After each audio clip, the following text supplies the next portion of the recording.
Danganronpa.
Greetings, I'm Morgan Titian. Welcome to the stream.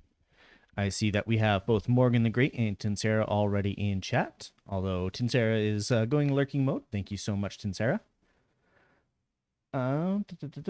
Just getting things set up here. And all that looks good. And there we have Pryax. Welcome in.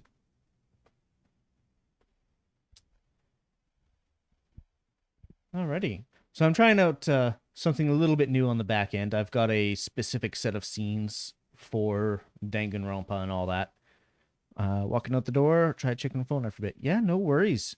Have fun at work, and try not to overwork. I know that's easy to do. In an effort to reduce how many resources OBS takes, I've set up a specific scene, or scene collection, I guess you'd call it, for all the Danganronpa specific stuff. And my other scene collection is for just other streams. So all the Danganronpa stuff, like the Danganronpa music and that special starting now screen transition, that's all only in this scene, so it doesn't take up resources on the other one, and vice versa. Stuff I don't use in this scene are no longer present. So hopefully that improves performance a little bit. All right. That being said, I was just looking at my activity feed, and I noticed after Dimension Eliana's raid on Sunday, both Waffle Brewery and Alex Natrius followed, and I can't remember if I thanked them, so I'm just going to thank them anyways right now, just to make sure I did not forget. So thank you both for the follows. Of course, I know Alex Natrius from Dimension Eliana's chat. He's a fellow mod. And thanks again to Ellie for the raid. One other thing I wanted to do before we got started here is I'm giving shout-outs to the Bananial. So right now, the Bananial is doing a charity event for, what's it called here? It's through Soft Giving for, what's this charity event? I can't find the name of it. There we go. It's for survivors.org. I believe this is for stuff related to the Ukraine, I think, but I'm not 100% sure. Anyways, I know a lot of people, even if they can't actively support with actual donations, they like to show support just through spreading the word and whatnot. I am one of those people as well. So if you are able to spread the word or are able to donate, I encourage you to go give Bananial a check. He's a great streamer himself. He's one of the people who actually helped me get something set up for my stream. So yeah, definitely go give him a shout out or give him a look. I can't speech today. I had a nap right before stream, and I guess I'm still half asleep. But yeah, go check him out, and yeah, say hi if you do. All right, that is out of the way. So now we can get to things proper, such as the game. Ooh, and before I forget, giving Tinsara a quick shout out as well, even though she is not here at the moment. She is lurking. They just finished a pretty fun Yu-Gi-Oh stream. I wasn't able to be very active during the stream.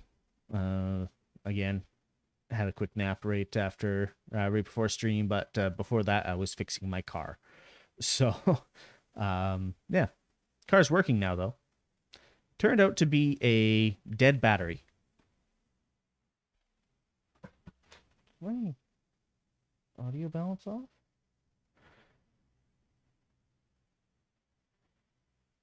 Yeah, you have to turn that up. I could barely hear that. I'm not sure how loud it was for you guys. But yeah, the battery was faulty, and I had just replaced it back in November. So I was able to get it replaced again through warranty. But because they didn't have the same model in stock, I was able to actually upgrade to another model that's a little bit better. And also because my sister works there, I was able to do that without having to pay a whole lot of money. So a little bit of a discount there and whatnot. Yeah, so I just happened to get a little bit lucky. Unlucky in that the battery was faulty in the first place, but whatever. All right. So now we get to swap on over to the game. Oh, and that's why I had it low. I had to split those audio sources because this specific gaming scene is supposed to be lower, but the just chatting should be a little bit higher. And the reason why it's lower here is because there's usually some other stuff going on in game. I'll have to look at that. All right, enable the game sounds. Whoa, Pryax. The _ Pryax has gifted 1 sub to viewers. All right. Were you guys able to hear the bot? That's one thing I never actually tested. On my end, it looks like it played, and I can hear it on my end. Not sure if you guys could hear it. Anyways, sorry, getting distracted. Thank you for the gift sub to Morgan the Great. Not sure why it didn't actually say who the gift sub went to, but oh well, that's the bot's fault. Alrighty, so quick recap for those who either may not have been here or were only able to lurk or whatever. We are currently in the middle of the third investigation. Morgan Power, yes, indeed. So the third investigation, we've actually found 2 dead bodies. There is Hifumi, who is the nerd, the ultimate doujin creator or comic artist, or whichever his actual proper title is. He's the doujin creator. But then also Kiyotaka. He was killed as well. And we're going to have to try and figure out who done it, because there's a very short list of people who could have killed Taka. And Hifumi, it's also got an equally short list, but I don't think there's any overlap aside from one person that we already know that couldn't have possibly been in the same outfit. So, yeah, we'll have to see what happened. So we are just about to investigate Taka's body, because that's where we ended off on a nice little cliffhanger there. Come on. Whoa. Loud on my end.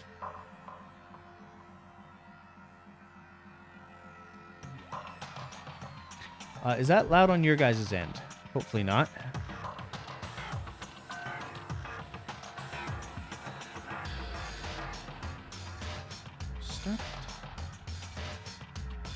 My cat is fighting me right now. He wants to lay down in front of the keyboard, but I had to move him.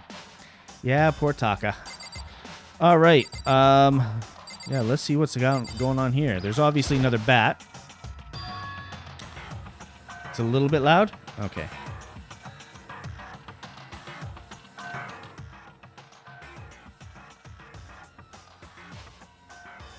All right. Turn it down a few ticks. A few more ticks, why not?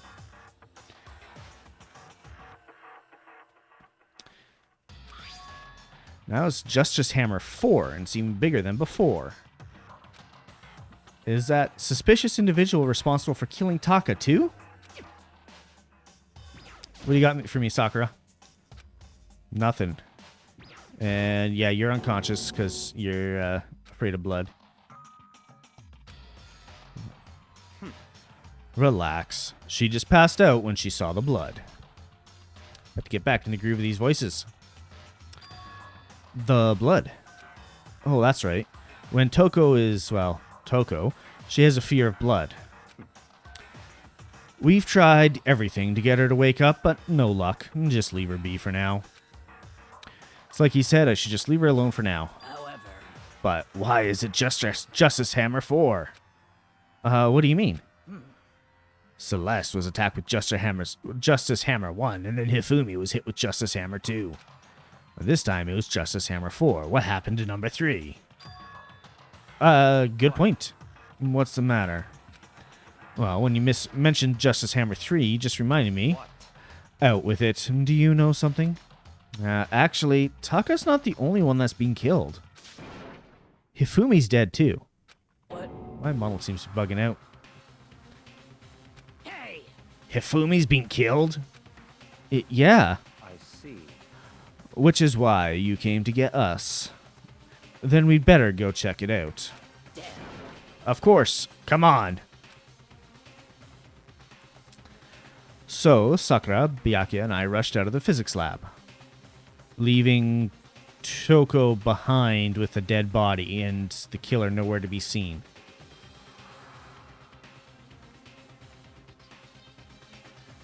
Really? Oh my god. Well, as soon as we were out of the physics lab... Celeste, aren't you supposed to be waiting at the nurse's office? Something has come up. I heard Hifumi is dead, right? Indeed. Well, that is not all. It is gone. Huh? What's gone? It has disappeared. Disappeared? Hifumi's body has disappeared. What? What did you say? What are you talking about? Is it disappeared? Don't be ridiculous. Come on. Are you serious? What? What the heck is happening here? Hey! Everyone back to the nurse's office. You just found out the body's disappeared, and you're about to leave another body just lying around, and Toko. What is wrong with you people? I practically leapt down the stairs, nearly losing my balance. I reached the nurse's office completely out of breath. I couldn't believe my eyes. Hifumi's body was there just a few minutes earlier. Just disappeared? Me and Celeste went to the bathroom. We're only gone for like a minute. Oh, I don't believe that. It takes people longer than a minute to go to the bathroom. And then when we got back... Indeed. This must be the work of the culprit. They must have come and carried the body away. They must really be enjoying this. Enjoying the sight of us standing around, frightened and confused. We're all going to die here. We're all going to die just like those guys died. What did you say? I don't believe this. I don't believe a body would just disappear. Why? First there were 2 murders, and now one of the bodies have been taken. This is unnatural. Murders are unnatural by definition. God damn it, Byakuya, you dense mother... Oh. Hold on, what do you mean 2 murders? Hina. Taka's being killed. We found him in the equipment room. No way! It can't be. Taka too? Hey, Chadborn Corpse, aka Stillborn Corpse. Welcome on in. We're just investigating 2 murders. Couldn't exactly put in the title because spoilers, but yeah, 2 murders this time. It can't be. It can't be. No! Hina, calm down. We're all gonna die. All of us. They're gonna kill all of us. Then who might be the next target? Who might the next target be? Toko? Huh? What? I completely forgot. She's still unconscious in the equipment room. Well, Is the blood that color in universe, or is it actually blood colored and just neon pink in the game? I'm not 100% sure, but I think it's just a stylistic choice. I believe in a lot of like Japanese games, when they're showing violence like this, they either have to not show the wound itself, or they have to censor the blood somehow. I believe so. If you're going to make fake blood, is it going to be mixed with red food coloring or pink food coloring? Yeah, good idea. Good point. You left her at the scene of the crime? We didn't have a choice. She passed out, and she refused to wake up. It's not as if we had the strongest person here, you know, Sakura, who could have just taken her over her shoulder.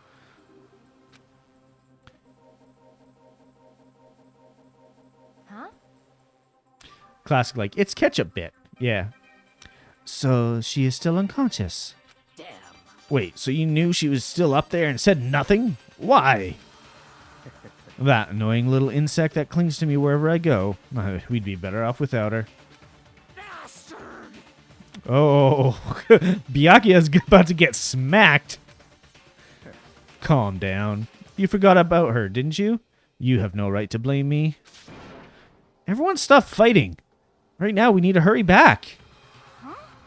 I can't take this anymore. I don't want anyone else to die. Damn.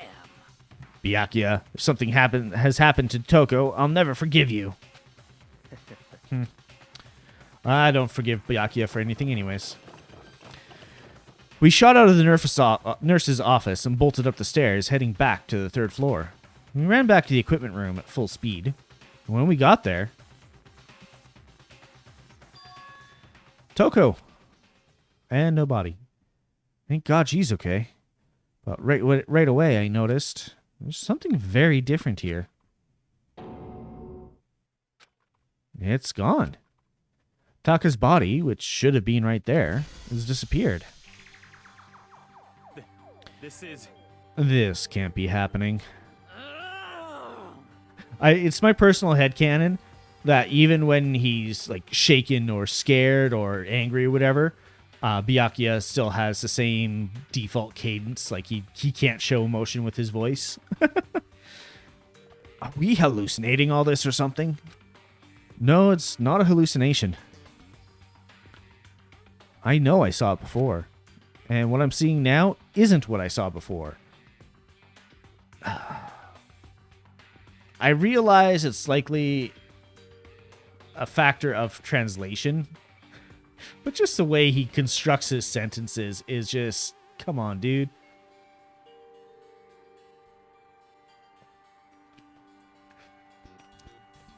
I'm gonna try turning up the light a little bit. It's having issues detecting my eyes, and it keeps closing them. Huh? Oh, what? Are you saying Chaka disappeared too? Stop talking. Stop saying disappeared. It didn't just vanish into thin air. Obviously, whoever did this has hidden the body. But why would they do that? I couldn't possibly begin to imagine. Anyway, our costume suspect is clearly continuing his crime spree. We gotta hurry up and catch him before he kills all of us. Not possible. Oh, I don't think you have to worry about that. Huh? Why not? Think about it. Who could possibly be responsible for killing and hiding these dead bodies? Well, When Hifumi's death cry went up, everyone here was together on the 3rd floor. It is so. After that, we split up into 2 groups. And now, this time, you all came here as a group from the nurse's office. In other words, the only ones who could have done this are Hiro and Kyoko, who are still missing. Hold on a second. Kyoko has an alibi for when Celeste and Hifumi were attacked. There's no question that she was in the dining hall with us. You seem very adamant about defending her. Perhaps you are in love? Where did you come with that conclusion? Jesus. That's not it at all. That's fine. Well, anyway. Yeah, I do accept Kyoko's alibi. Let's see. Which means the suspicious individual who we're looking for can be none other than Hiro. Which further means there will be no more murders. The regulations are very clear about that. That's right. And the rule that says you can only kill a maximum of 2 people. That's right. As long as that rule's in place, there will not be a 3rd murder. If they were to break that rule, I mince ya! Mince you without a second thought. Mince ya, grind ya, turn you into paste. Or, butter in the case of Mondo. By the way, did you know that fish paste can also refer to shellfish, like shrimp or crabs? Oh, why did he feel the need to mention that?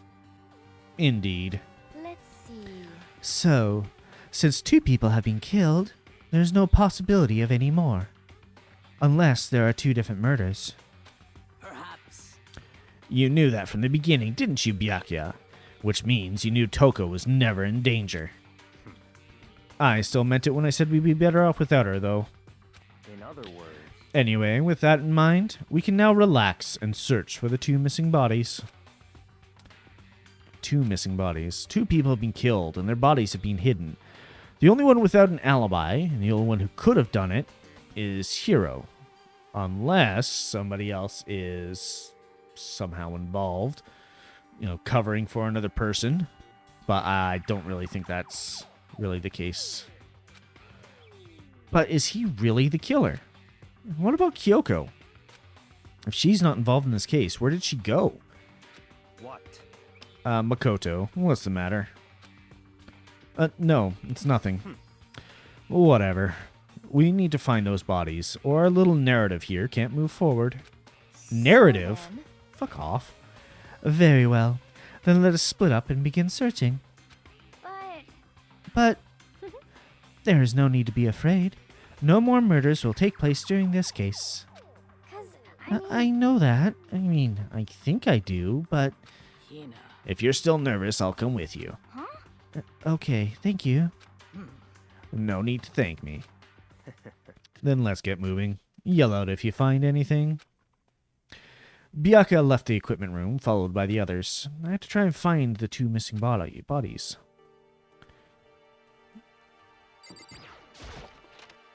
I'm gonna go investigate the scene of the murder before anything else disappears.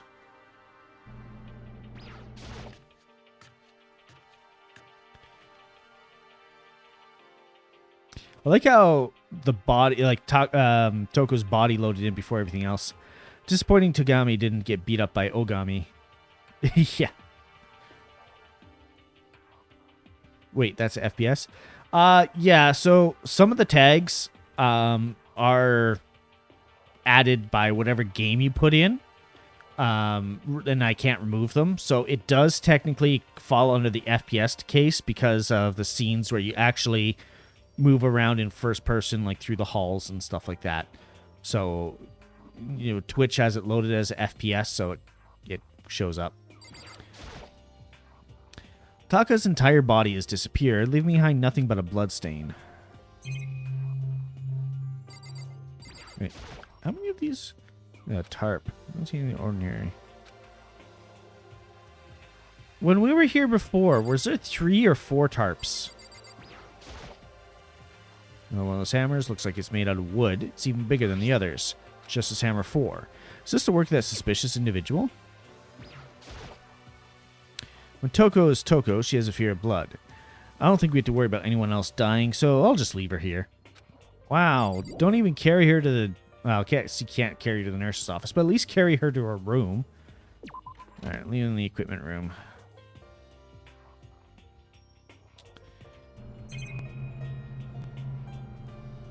Oh, that's camera. Obviously, it's come on purpose. Don't even go physics to begin with. I don't think I'm finding anything else in here. Yeah, that does sound like bullshit.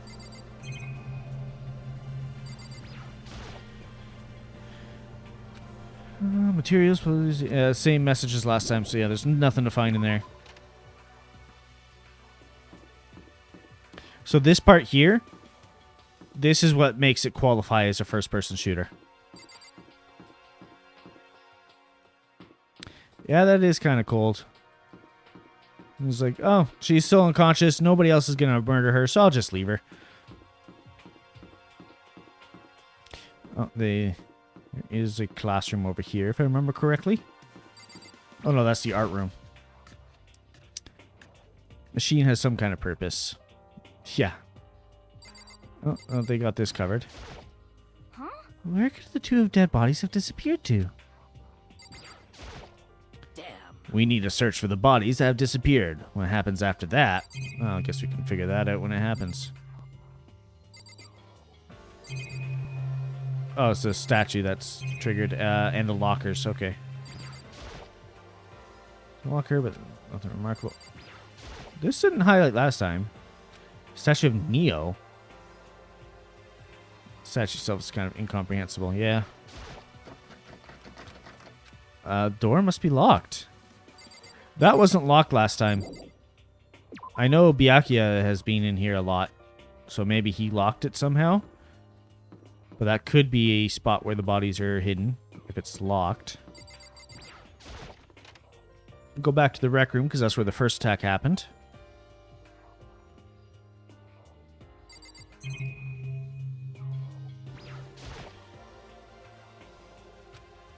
Yeah, I didn't think so.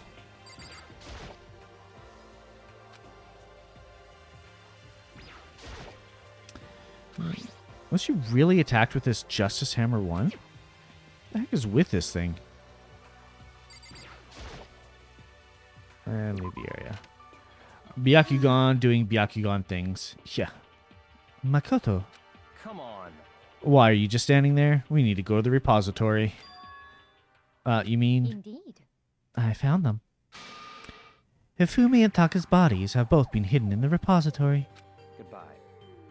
I've already told Hina and Sakura. We'll go on ahead. The bodies were in the repository. The fuck is the repository?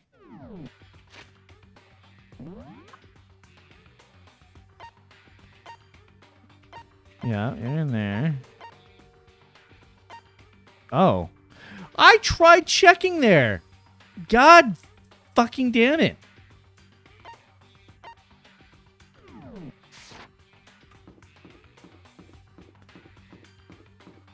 This game is bullshit.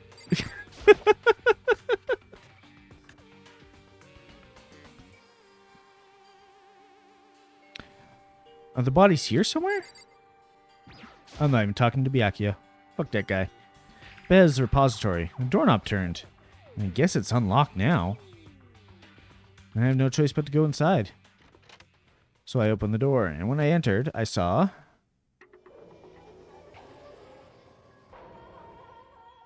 Yeah, I was right. One of the tarps. I knew it. The two bodies that had disappeared were right there. The smell of blood made me gag.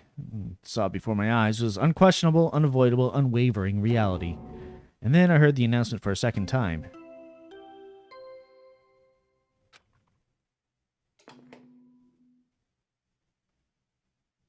A body has been discovered. Wait.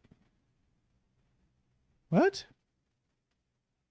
That doesn't make sense. After a certain amount of time, which you may use however you like, the class trial will begin.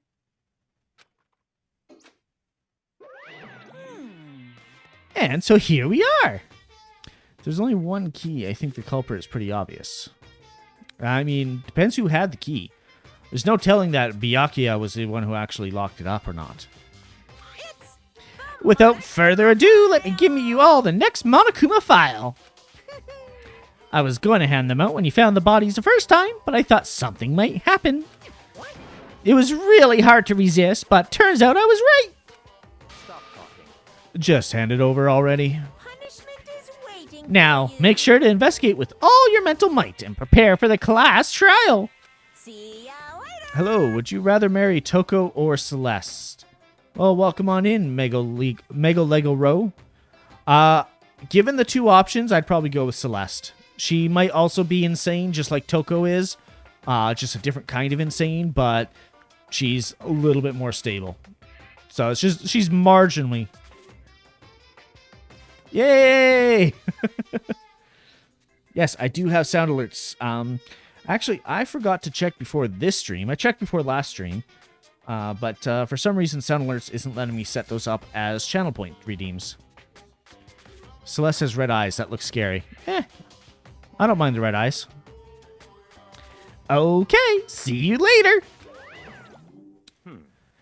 Well then, now that we found the bodies, all that's left is to uncover the culprit. What the heck? Would you rather take Chihiro to Dreamland to meet Kirby or to a nightclub? I would rather take Chihiro to Dreamland because Chihiro is a sweet bean and that's totally what Chihiro would go for. Also, I don't think Chihiro would really like a nightclub. Strangely enough. Hold on. How can you be so calm? I mean, they're dead, you know? That's terrible. Dead. Gone forever. They're never coming back.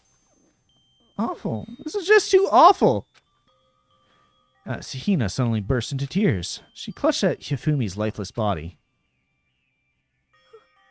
Who would do this? Why? Why? Large, wet tears fell from her eyes. The tears landed on Hifumi's cheeks.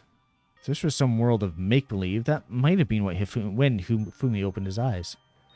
Would you rather see Kyoko marry Makoto or see Junko take Makoto to a torture chamber and torture him for pleasure? Odd question. Very odd question. Like, why would I want to see someone tortured? And also, by the way, no spoilers, please. If that's where the line of questioning is going to start going. I am doing a blind run, so no spoilers. And if there are spoilers in chat, then you will be timed out. But this wasn't a movie.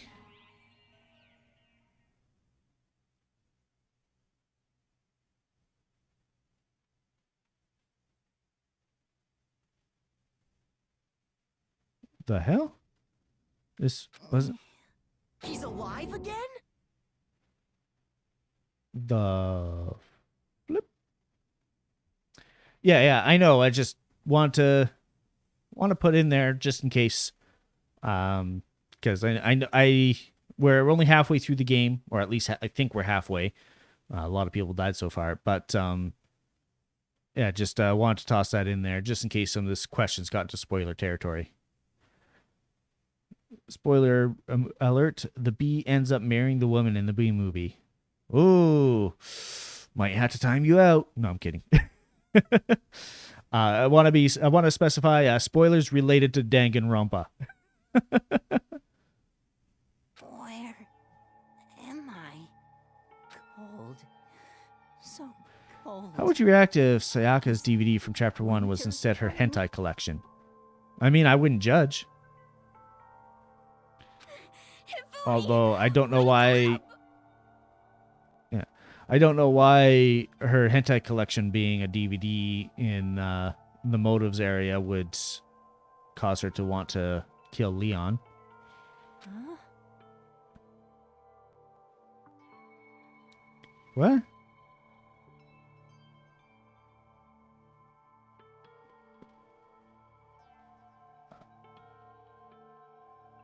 Oh, do you mean Monokuma? Can you make a sound alert that plays the entire script of the B movie? I probably could. I'd have to look into that, but just because I can doesn't mean I will.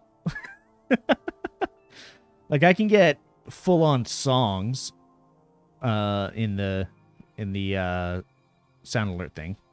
So, I guess it all depends on what the file size limit is for sound alerts. That's right. I remember now. Hope's Peak. Come on, you gotta wake up! I remember everything. Before I met you all.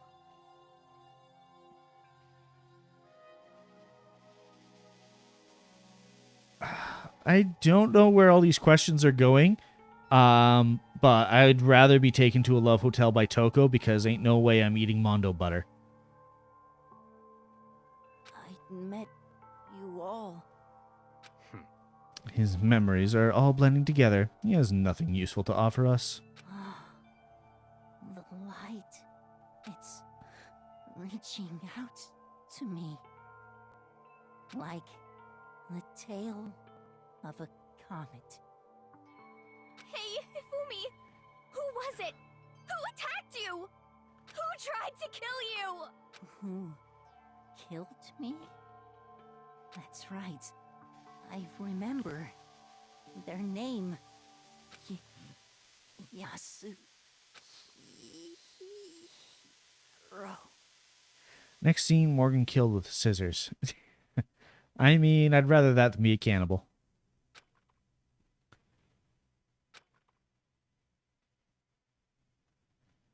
His eyes closed, and they never opened again. Death for the second time. Absolute's undeniable death. No matter how many more of Hina's tears splashed on his face, there's no second miracle. Reality set in again. This isn't some stereotypical fantasy world. Tears can't restore a person's vitality. Honestly. You have no tears, do you? No blood in your veins, no calcium in your bones. At least you have your meat. Stop. Wow, is she... What is she talking about? What meat is she talking about? You're just angry. Going out of the way to return, just to leave us with those unnecessary dying words. Now this game has become exceedingly boring. No pee in your balls? What? How would your execution be if you're in Danganronpa? I have no idea. I am a changeling, so I can take on multiple forms. So, I don't know, maybe something related to that? I don't know. You said Yasuhiro, right? Then perhaps... Yasuhiro Hakagure. That is the only person he could have been referring to. So, in other words... And with that, the case is solved. Assaulting people and even killing Taka and Hifumi, and going just so far as hide their bodies. A criminal that hides his face behind a mask and uses a bunch of giant wooden hammers. Is that what Hero is? What is this? If it's true, I can't forgive him. No way I can ever forgive him. To kill two of our friends. That's fine. Anyway, it's about time we track down the culprit in our little life or death game here. Although, this time it's not all that life or death. The trial will conclude without much trouble. Indeed. Yes, it does look that way. It's going to begin again. We have to go through this one more time. I have to accept it. I have no choice but to go through with this to make sure everyone survives. I just have to do it. Just do it. Don't let your dreams be dreams. All right, now I can investigate and click clues. Would you rather be kidnapped by Aoi or by Kyoko? Ooh. That's a tough one. I think that's the first tough question. I mean, flip a coin?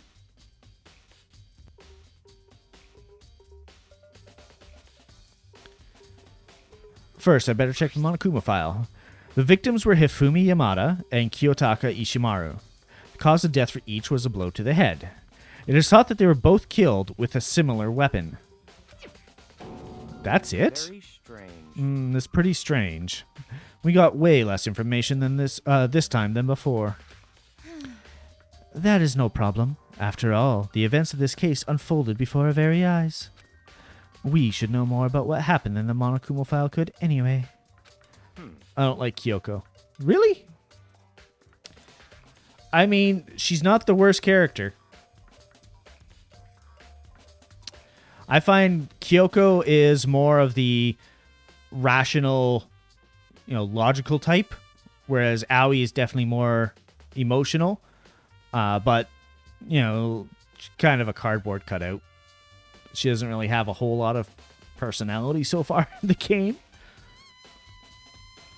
So, yeah, I think those two are probably... those two and Sakura, actually, are the three best female characters in this game so far. Too many mind games for my liking. Fair. But I do appreciate, a girl who's got now actual brain between her ears than just an airhead. But nothing wrong with being an airhead. It's just I can appreciate the intelligence. Well, there's something else that's bothering me. Someone else has been missing for quite a while. Are you talking about Kyoko? perhaps. Without a doubt, she is an alibi for when Celeste and Hifumi were attacked. But what if the killer wasn't acting alone? What if they had an accomplice? An accomplice? An accomplice? Oh, what are you doing here? Monokuma appears! Don't be rude. I'm here to answer your question. Would you rather be trapped inside of Chihiro's virtual world or be trapped inside of Sayaka's room?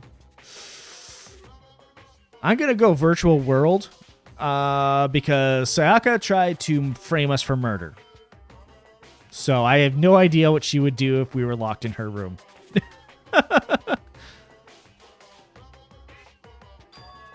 What question? Yep. You're talking about accomplices, right? I'm pretty sure I explained it before, didn't I? During the first class trial. Speaking of which, I'd like to ask the bear, if there is an accomplice, do they also become blackened? So you ask, and so I shall answer. Each murder is allowed to have an accomplice, but only the one who does the killing will get to graduate. So in other words, two people can work together, but one of them has no chance of profiting from it. Then there's no way anyone would work together, right?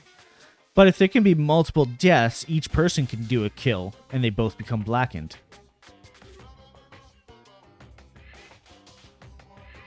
I really hope Kyoko isn't one of the killers. In other words, So, basically, you can be an accomplice if you want, but there's no gratification in it. So then. So, you're saying nobody worked together this time either? hey, Sorry, can't answer that. It would obstruct the free exchange of information between you guys. Oh, Mondo Butter. I finally get it. Would you rather have Toko as your hitman or have Celeste as your battle maid? Celeste is battle maid. The farther away I get from Toko, the better. Let's put it that way. And Mondo Butter because both his hair looks like corn on the cob, but also because during his killing he was actually turned into butter. And that's not a spoiler because that's already happened. I just want to make sure you don't forget, no matter how much you might assist in a murder, only one blackened can graduate. An accomplice gets nothing. So in other Why words, not Toko as your hitman? I just don't want anything to do with Toko. And besides, Toko would be useless as a hitman. Now, if it was, what was the killer's alias? Something Jack or whatever. If it was her alter ego, maybe she would be good at doing the actual killing. But if it was just Toko and not the other personality, no. Then we only need to figure out who that one blackened that did the killing, right? Just like normal. well, Okay, let me take this opportunity to clarify the whole shebang. Genocide Jack, that's what it is, yeah. I'm terrible with names, by the way. In this class trial, what you need to determine is the one true Blackened who devised the murder plot and put it into action. I think 2 different people collaborated and did the killing, 1 each. Possibly, that's kind of what I'm thinking. But he's just saying, Monokuma just confirmed it's 1 person. And as much as I hate Monokuma, so far I don't think he's ever actually lied. Well now. That's enough for explainifying. Now it's down to the final battle between all of you and the Blackened. Good luck to all the contestants. So there can only be 1 Blackened. An accomplice wouldn't benefit. Then I can't see any way Kyoko would be connected to the case after all. You may be right. If that's true, then Kyoko, where are you? Would you rather work with Chihiro to babysit a baby Kirby, a baby Nanners, a baby Iron Mouse, a Togepi, a baby Monokuma, or a baby Stitch from Lilo and Stitch? Okay, well, Monokuma and Stitch are right out, because a baby Stitch would just be an absolute nightmare. Togepi...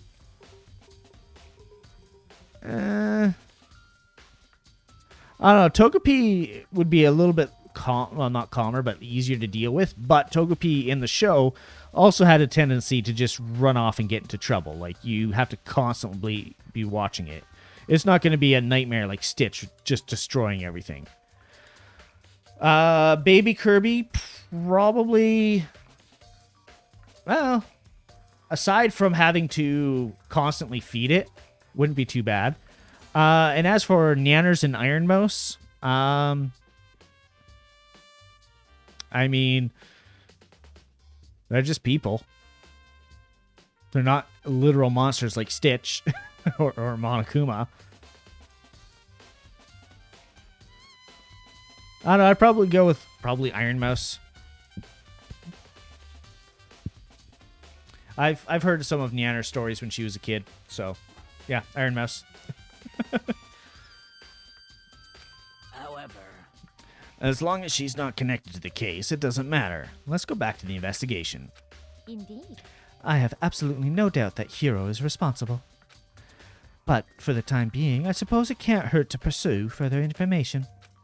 So, You know, don't you think we should consider a certain someone a suspect just in case? Talking about the murderous fiend Genocide Jack. What? I'm offended! When did you... I've been looking all over for you, Master. When I woke up, you were nowhere to be found. Anyway, you there, milk sex swimmer girl. Oh, that tongue, though. Milk sack? What do I got to be a suspect? What the heck? Well, I mean, you are a serial killer. So what? I'm like a special guest suspect every time? I have an alibi, you know. She's right about that. When we heard Hifumi scream, she was with me. And when the bodies disappeared, she was still lying unconscious in the equipment room. Plus, Taka's bodies aside, I can't imagine any way she would have been able to move Hifumi's body. Would you rather play Spore with Chihiro or play Viva Pinata with Aoi? She's very obsessed with titties. She's very obsessed specifically with Hina's titties.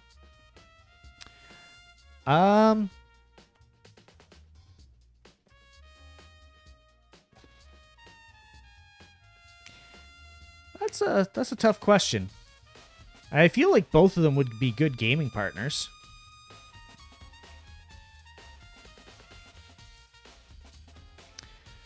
I mean, I'd probably go with Spore, just because I've played Spore before. I haven't really been all that interested in Viva Pinata. So yeah, I'd probably go Spore, just because of the game. Yep. Besides, I can't calculate every move I make. I'm not going to kill someone when everyone knows what I look like. They don't call me the murderous fiend for nothing. What are you saying? That's not the kind of thing you should be bragging about. Let's see. On another topic, should we post a guard by the bodies like before? We can't have them disappearing again. so then. Hina and I can handle that. You don't mind, do you, Hina? Sure, I'd be totally useless on the investigation anyway. It's all clear now. Then that's that. Let's begin.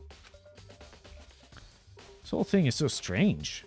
All but one of us has an alibi, so figuring out who did it should be obvious, right? But maybe it's just me, but I don't think it's going to be as straightforward as it seems. Monokuma file number 3 has been added to the Truth Bullet section of your handbook. Would you rather play Honey Pop with Toko, or play Conker's Bad Fur Day with Monokuma and Celeste?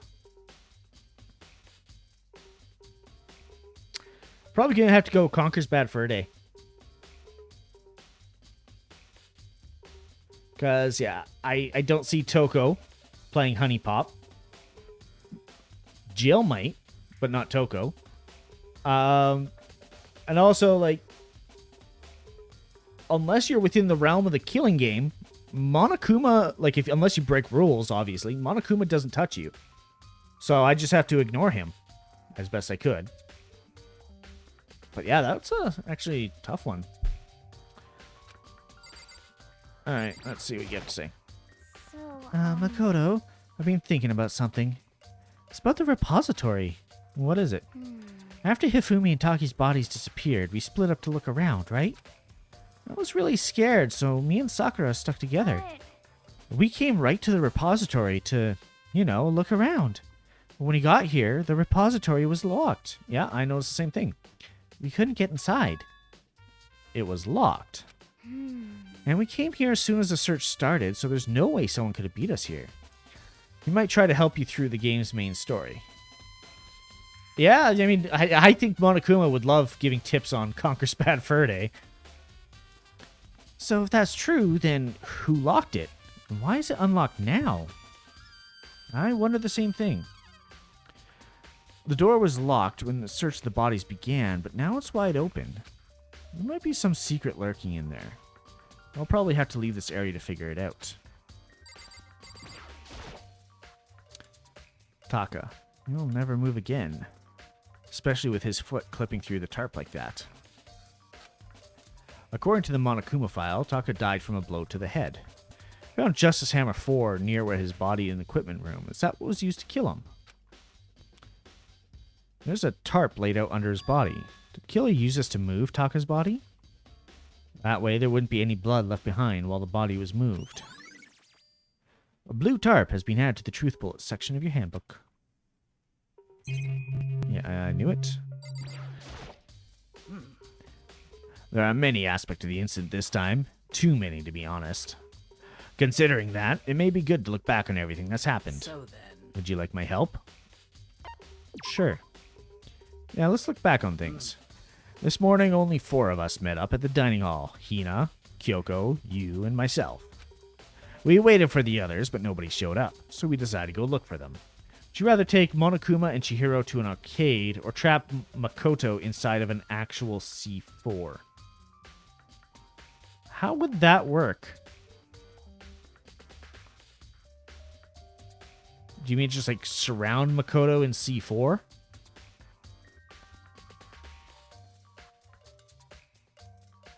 Either way, I'd take the arcade option because I'm not into, like, putting people in murder traps.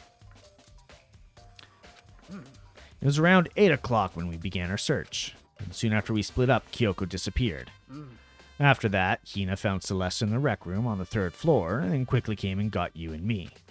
According to Celeste, she was attacked by a suspicious individual and lay unconscious for about an hour. In other words, she was attacked an hour before we found her. That's if Celeste's testimony is true. Meaning just after 7 o'clock. Based on the picture Celeste took, we discovered her attacker was dressed in a strange costume. It was Robo-Justice. It also being clear that this Robo-Justice had dragged Hifumi away. After meeting up with Toko and Byakuya, we began searching for the costumed assailant. We found an injured Hifumi in the library on the 2nd floor. We took him down in the nurse's office on the 1st floor and resumed our search.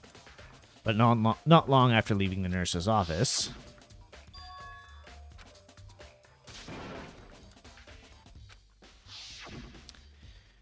Based on Celeste's claims, we went back up to the second floor where we split up and began searching again. Right after that, Celeste screamed. This time, she had apparently seen the suspect on the third floor. Hearing her screams, we quickly made our way to the third floor.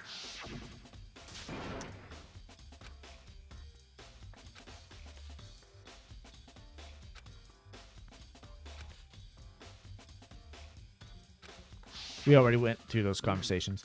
Would you rather catch Toko or Celeste wearing a slave Leia bikini or a Neko-made dress? So first off, Celeste. Second off, probably Neko-made dress. I'm actually not a huge fan of the whole slave Leia thing.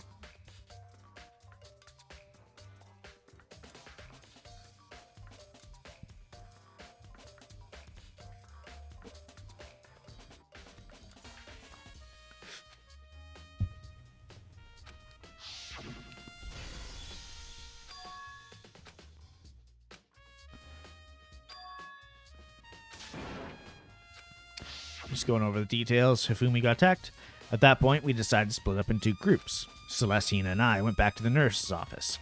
Meanwhile, you, Byakuya, and Toko pursued the suspect to the third floor. Oh, that's Naegi speaking. And when we got back to the nurse's office, we found Hifumi's corpse, which is also when we heard the body discovery announcement play. I left Celeste and Hina alone and head back to the third floor to tell others what had happened. But at the same time, we had discovered Taka's body in the equipment room, which means Hifumi and Taka's bodies were discovered right around the same time. Would you rather watch Monster Musume or interspecies reviewers, not interviewers, with Celeste? Don't ask me why I know that, by the way. So I've already watched one of those.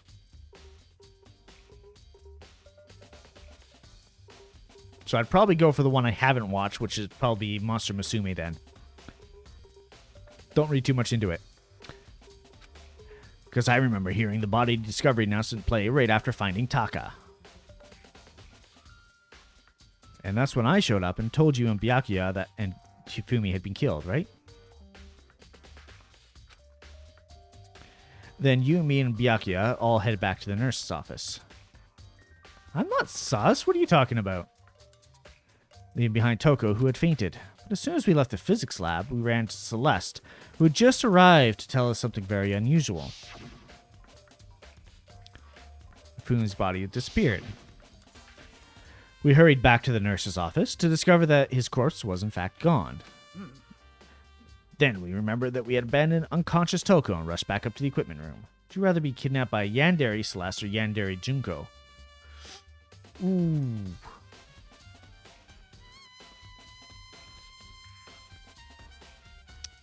I mean, ideally not kidnapped at all. But that's a tough choice.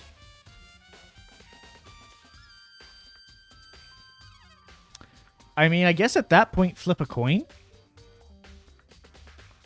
Because, I mean, the whole Yandere aspect is, I mean, as long as you are faithful, or they think you're faithful to them, then they're going to love you. But as soon as they think that they can't have you to themselves, they're going to kill you. So as long as I can convince them that, you know, they don't have to worry, then I'm okay. So flip a coin.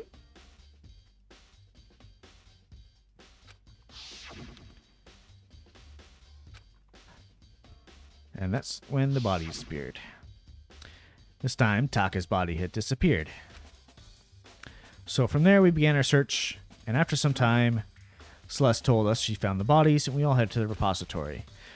And there, we rediscovered the two bodies that had apparently vanished. And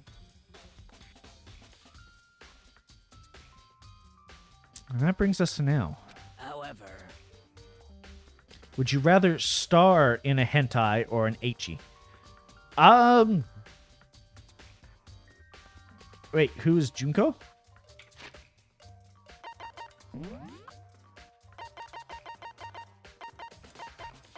That's Junko. She died at the first trial because she attacked Monokuma and then got impaled.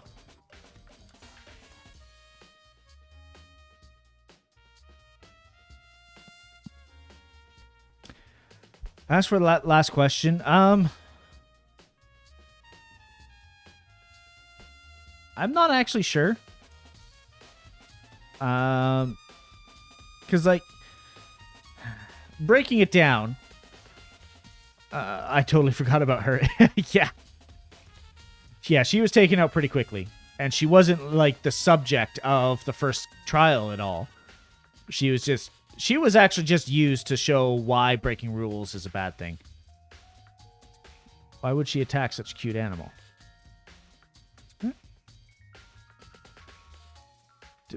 Monokuma isn't cute. Did you see those teeth? But yeah, as for the hentai or the HE, like I've watched my fair share of a variety of shows. And a lot of anime tends to have HE aspects. And like I don't know, like usually in the ecchi anime, Monokuma's serial killer. Yeah, he is. Usually in the ecchi anime, the main character usually just gets the shit beat out of him anytime that there's a perverted situation. Just for comedic relief, and I don't want that. So I might have to go hentai for that. Even though like I'm not like super into that like whole scene. Because hentai is just as weird. Like the storylines make absolutely no sense. Because like even in some hentai you get the shit beat out of you for the comedic value before things get started. So yeah, I'd probably go hentai. That's actually one of my least favorite anime tropes, is that anytime that there is an interaction between a boy and a girl where it could be seen as lewd, it's usually the boy who gets smacked no matter whose fault it is. I have seen Inuyasha.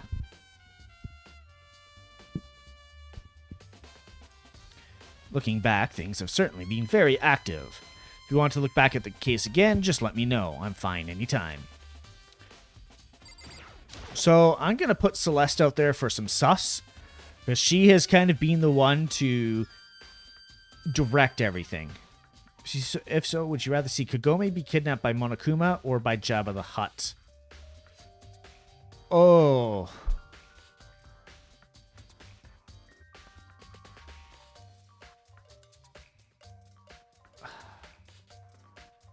That's a tough one.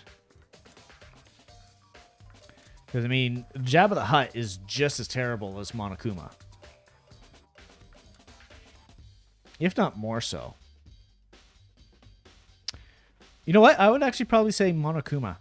Because aside from the killing game that's going on, aside from that aspect, life in the school is pretty awesome.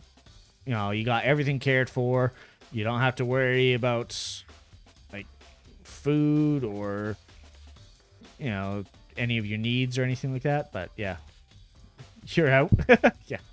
But yeah, I think the question and answer period is kind of wrapping up there.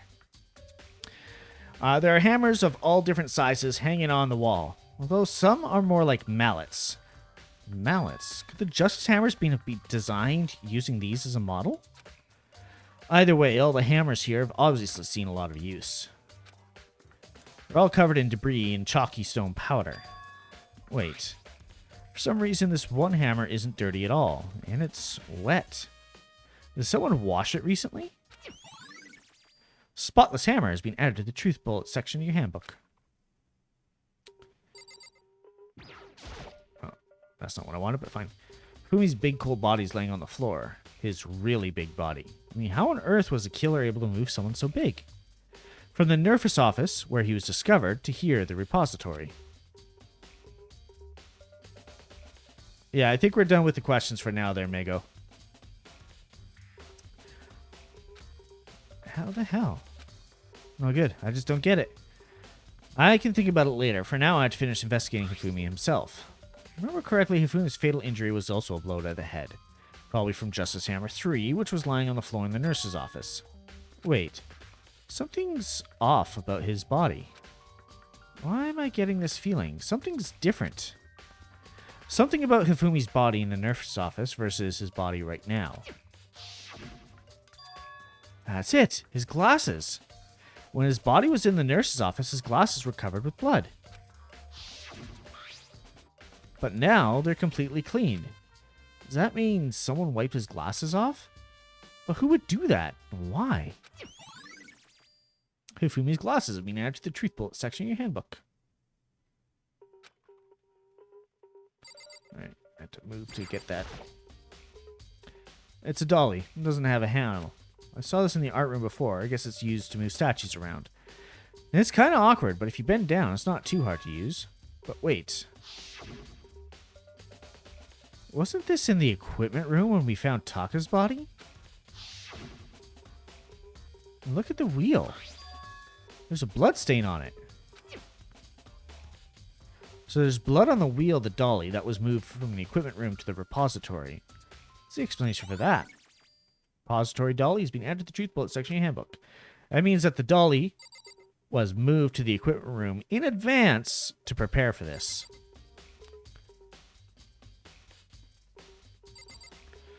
Oh, as much as I don't want to.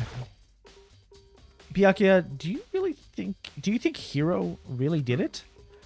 I don't see how anyone could think otherwise.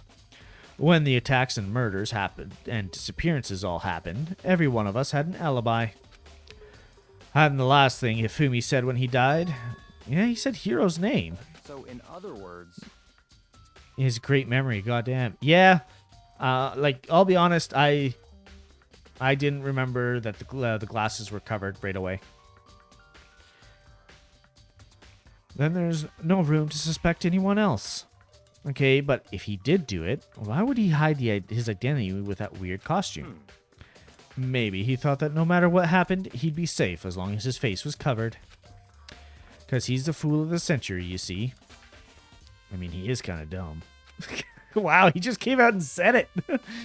But do you really think that's enough to explain it? I feel there's a clue hiding in there somewhere. What? And is that it? And that's all that bothers you about the case? Well, no, there are a few other things, but I don't want to talk to you about it. Like, why did the killer try to hide the bodies? They probably figured that if we couldn't find the bodies, we couldn't complete our investigation. That doesn't seem right. But if that's the case, we found the bodies pretty easily, didn't we? Again, it comes back to the fact that the culprit was a moron. I don't think so. Is that really all there is to it? The other thing that bothers me, why did they bother killing 2 people? What? Well, all the rule says is you can kill someone and get away with it. You graduate, right? So if you're the killer, your number 1 priority is not getting caught. But killing 2 people means more clues and more chances you'll get found out. I see. Well, hold on. Perhaps. I see. So that's what that means. Is everything okay? That's enough. Don't talk to me as if we're friends. What's with the attitude out of nowhere? But you have my appreciation. Goodbye. Thanks to you, I might have some fun with this after all. His mysterious words hung in the air as he left the repository. He talked as if he'd figured something out. But if he did, would it have killed him to tell me what it was? I mean, it might have. Alright, nothing else in here. So we went way in and out of this room. The door that Hina said was locked before. It's definitely a lock on the door, but it can only be locked from the inside the repository. I don't see any way to lock it from the art room. Door can only be locked from the inside the repository, which makes you wonder. Hina and Sakura confirmed that the door was locked after we started looking for the missing bodies. The door is designed so it can only be locked from inside the repository. In other words, when Hina checked it, someone had already gone in the repository and locked the door. When they were done, they unlocked it and left, which is why it's unlocked now. But Hina claims that there's no way someone could have beaten them to the repository. So that certain someone... Repository door has been added to the truth bullet section of your handbook. There's going to be a clue around here somewhere. Maybe I should check somewhere else. There are some places I already know about. First, the nurse's office, where Hifumi was found, and then the equipment room where Taka was found. Nothing else in here. Yes, leave the repository.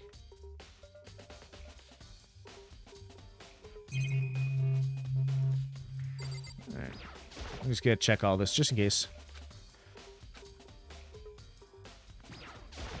This is Twitch safe, I assure you.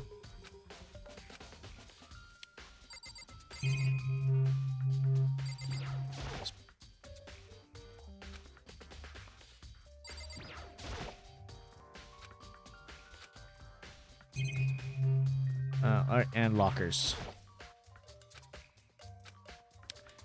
Alright. Nothing else to be found here then. Let's go to the equipment room. Zoom, zoom, zoom.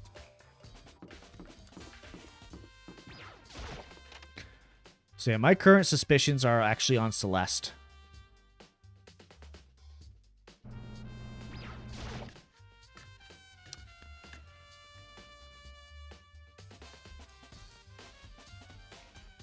Oh, what are you doing in here? I was sleeping right here when the killer carried the body away. I'm super pissed I missed such an ultimately rare event. Wait a minute. After the body was missing, there were actually 3 tarps there.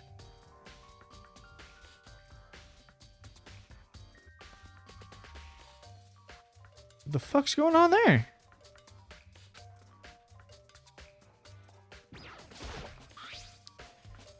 Tire mark going through the pool of blood in the middle of the room. Dolly in the repository. Blood on his tire. Could that blood have come from here? Which could mean that Taka's body was moved from the equipment room to the repository using the dolly. But both rooms are on the 3rd floor, so that should have been possible. Even if the dolly was used to move Taka's body, what about Hifumi? Hifumi's body was in the nurse's office on the 1st floor. Even with the dolly, there's no way to get up to the 3rd floor. That's still a total mystery. Justice Hammer 4, the weapon that was used to kill Taka. Body was moved, but the murder weapon was just left here. I don't think it's the murder weapon. There's no blood on it.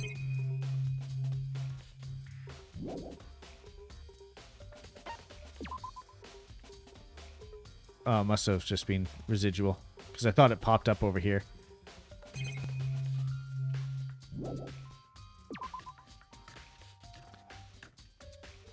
Actually, I'm going to use the map.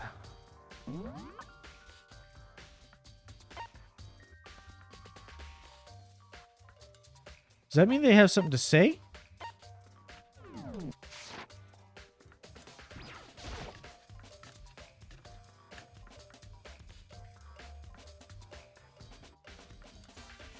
Try talking to you one more time. What? No. Yes, doesn't mean they have anything to say. Alright. They're guarding the body again.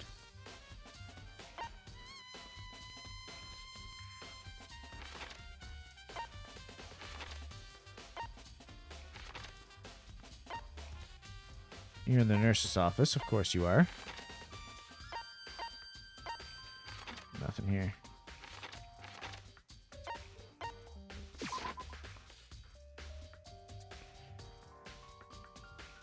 Always get turned around after teleporting. Of course I went the wrong way.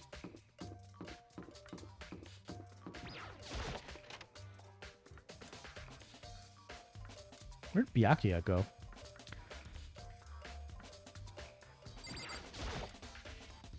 What are you investigating, Celeste? I am not investigating anything, precisely speaking. Or I'm not investigating anything precisely speaking because there is a comma. I am simply going around seeing if Hiro might be hiding somewhere. What about you? Oh, I'm just checking this and that other thing, and you know, the main thing on my mind is how someone could have moved Hifumi's body. Let's see. How Hifumi was moved, eh? When it disappeared, you were supposed to be in the nurse's office, right? Yes, indeed. Correct. Hina was not feeling well, so I stayed behind to look after her. But she seems to be getting worse, so I took her to the bathroom. And when you got back, the body was gone. We could not have been gone for more than a minute or two, though. Hina said the same thing. So then Killer was able to get in and move Hifumi's body in that short amount of time. Indeed. It would seem so. To carry off someone as big as Hifumi in only a couple of minutes is... I don't think anything less than this is impossible. Celeste cannons behind truth bullets.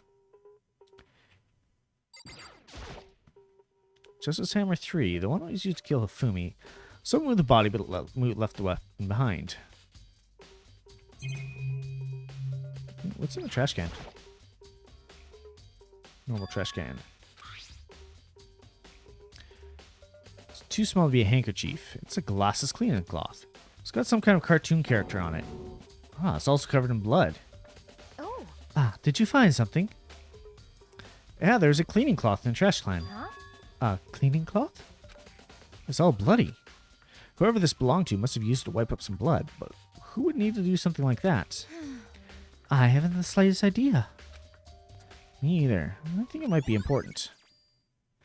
I mean, it's clearly a glasses cleaning cloth. Oh, that's a camera back there. Fridge. Try it anyways. Bunch of blood packets for blood transfusions. Doesn't help me though, I'm not a vampire. Why is there blood packets in here?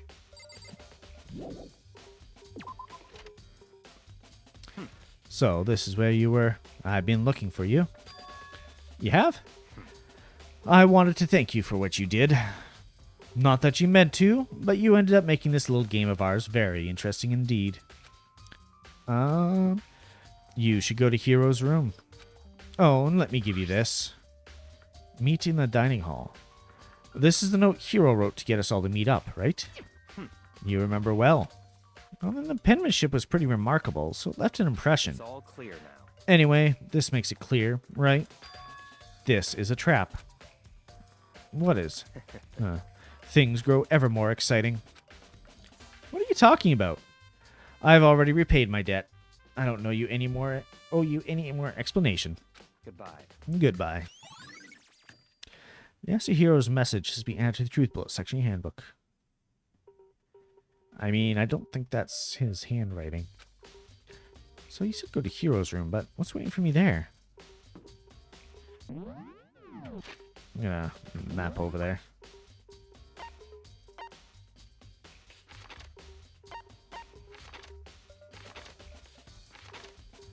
La da da da da.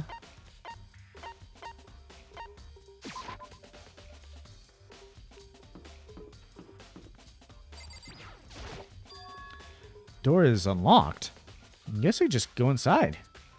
Byakuya did say to go take a look. Might not be a great idea, but I'm going to take the plunge.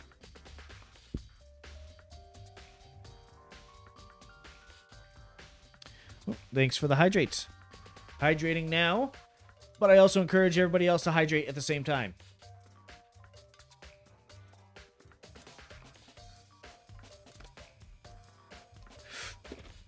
All kinds of weird stuff in there. You're right. I'm also posture checking. Oh, actually, what I'm really going to do is take a quick 5-minute break. I just looked at the time and we're at about an hour and a half, coming up to it anyways.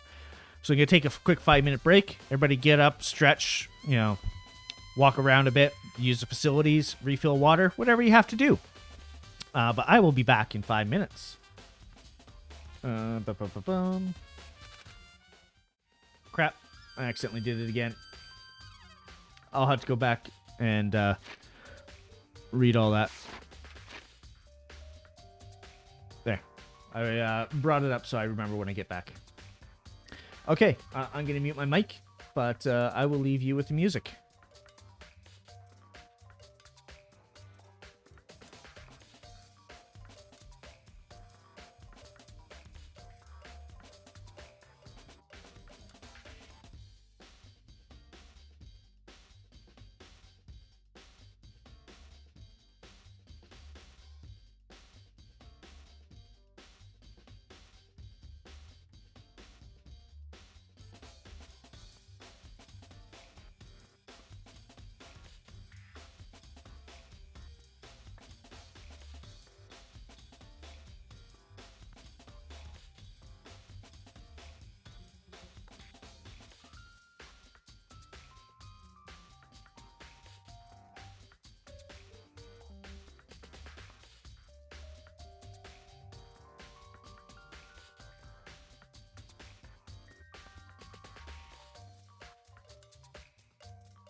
Alrighty.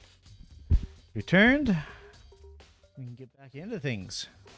So I did accidentally hold down control while I was shifting scenes, and so I had to reread some of this. This is Hero's room. There are all kinds of weird stuff in here. Where do you even get it all from? More importantly, he still hasn't shown up. Which means he can't really complain if I don't get his permission to search his room, right? Alright, you got a bunch of stuff. It's a normal bed, pretty much just like the one in my room. It looks pretty stiff, though. I think there's something in the cardboard box. Blueprints for something. And some things made out of, looks like cardboard, plastic, and plaster? Is this Robo Justice? It's in Hero's room. But wait, these blueprints, something about them bothers me. Yeah, the writing is different. Huh. Robo Justice blueprints has been added to the truth bullet section of your handbook. So let's check the bathroom. There's nothing in here. Pretty grungy though. How does a bathroom even get this dirty? I mean, he's not a very neat and tidy guy, is he?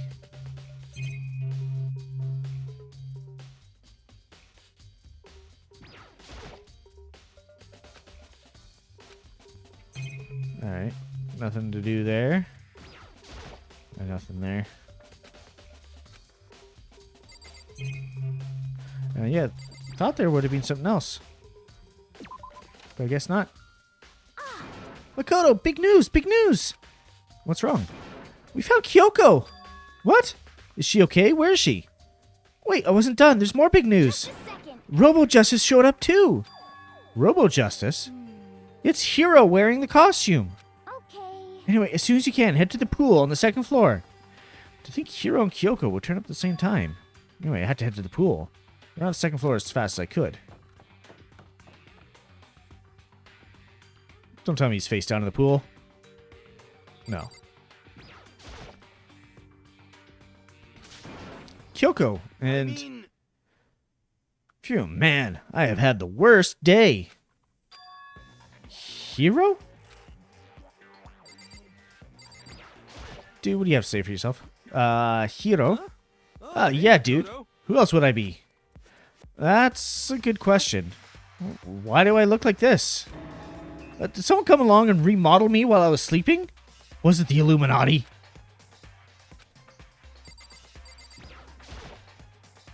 Robo Justice finally made his appearance, huh? Guess Kyoko's the one that found him. Right. I found Hiro.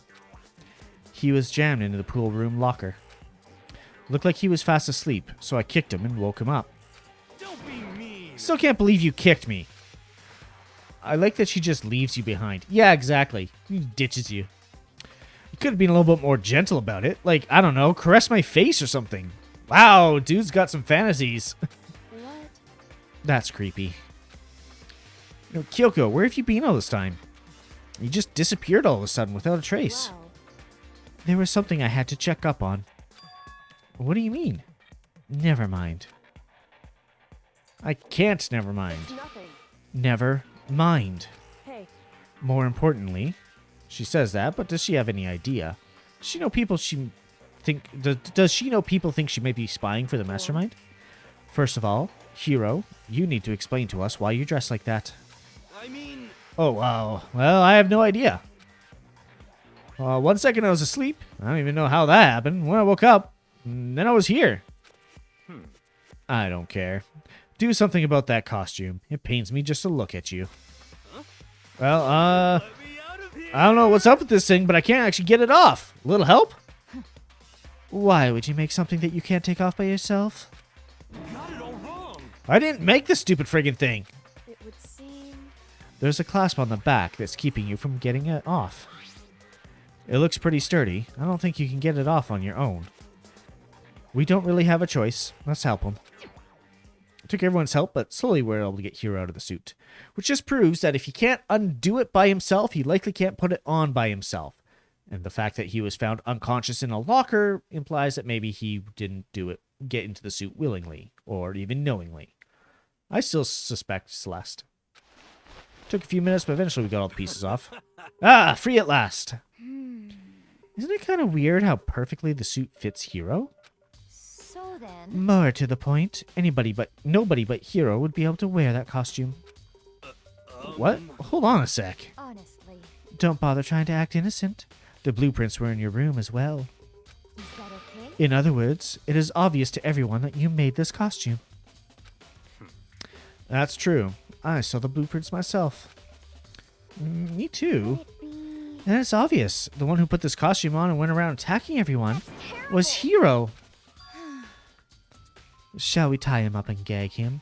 Just the worst. Good idea. We wouldn't want him killing anyone else. To tie me up? Hold on, guys. I think that's going a little far. That's right. He may be a suspect, but he deserves a fair treatment. Yeah, I mean, attacking? Blueprints? I have no idea what you guys are talking about. What the heck? You can't talk your way out of this. It's been decided you killed them. What? Killed who? I have no idea what you're talking about. There must be a fake Hero running around. What are you saying? You're the only one who can wear this costume. Who else could possibly be the costumed attacker? What the heck? How do you know I'm the only one? Maybe you should try it on for yourself before you convict me. Okay. Fine. If you're going to be a jerk about it, I will.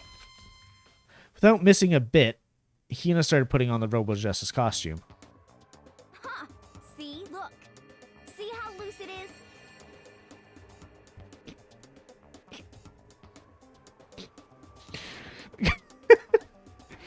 I'm sorry, it's just... This picture is hilarious in the middle of a murder investigation. Oh, sorry, I hit my mic. Wow. I mean, come on. I'm blind as a bat in here. Can't see my feet at all. I'm surprised you got anywhere in this thing. I'm telling you, it wasn't me. And not to mention, you totally can't bend at the waist. Seems like a pretty obvious oversight. Which also means he probably couldn't pick anybody up and carry them. That's not a very nice thing to say. I mean, it's not like I made it. I just got caught up in the moment. A bit of levity amongst the death. Exactly. Well, either way, now we know for sure, right? I mean, it seems pretty clear that nobody but Hero could have fit into this dumb costume. Unless you get everybody to try it. You can't say that. In a huff, Hina took the suit back off again. Ah. Well, now we're all out of excuses. No, see, it's because you're a girl. If it was another guy, then... Makoto, go ahead. Okay. Against my will, I picked up the pieces off the floor and tried putting them on. It's no good. The arms are too long. There's no way I can wear this. Yeah, that's because Makoto's the second shortest person in this school.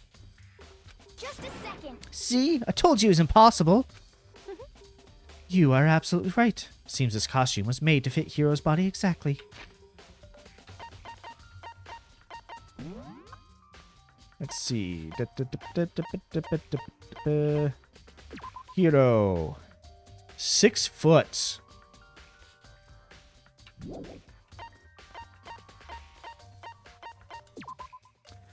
Five 5. So 5 foot difference, so I don't think she could have worn it. Sakura is 6'4", but she's also too bulky. Toko is 5'4". Yeah, Aoi's only 5'3". Kyoko's 5'6". Hifumi's too fat, but he's only 5'7". Byakuya could wear it. He's 6'1". When entering a store, I lose 90% of my brain cells. A little bit random, but welcome in, Goose of Business. Taka is only 5'9". I don't think he could have worn it. At what point does a magical girl become a witch? I'm not sure. 5'3". Yeah. But then there's another costume. They must have one that looks the same, but fits them. Honestly. If you insist on this line of defense, then show us some evidence. what the heck? Evidence? You claim there's another suit, yes? Then you must find it and show it to us. What the heck? Just the worst. Who cares? Hero's the only one without an alibi during this whole thing anyway. That's terrible. Which is how we know it was him. What? I mean, is that really true? I have no idea what's been happening. Could someone, like, tell me? Robo Justice's costume has been added to the Truth Bullet section of your handbook. Alright, what do you gotta say? It's looking more and more like it really was a setup. Yeah, it probably was. Oh. I certainly did not expect Hiro and Kyoko to turn up at the same time. But where has Kyoko been hiding all this time? I have no idea. Then Perhaps she really is working with a mastermind. What else would explain her questionable behavior? But you are quite protective of her, yes? That's because she's helped me out so much until now. If I were the mastermind, that is exactly what I would do to earn your trust. Alright. I guess I should look at the locker. It's a big locker near the pool. Sure is. What the heck? And they're just arguing still. What the heck? You can figure out that someone's been killed, right? Makoto, who was it? Oh, well, 2 people were killed. Taka and Hifumi. What? 2 people? Just the worst. Why are you freaking out? You did it.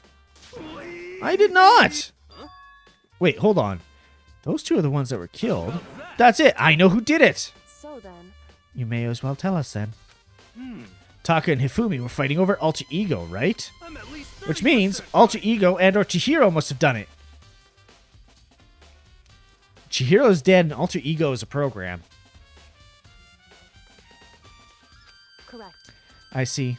That's unfortunate. Unfortunate? What the heck? Stop trying to trick us. Just admit that you did it, okay?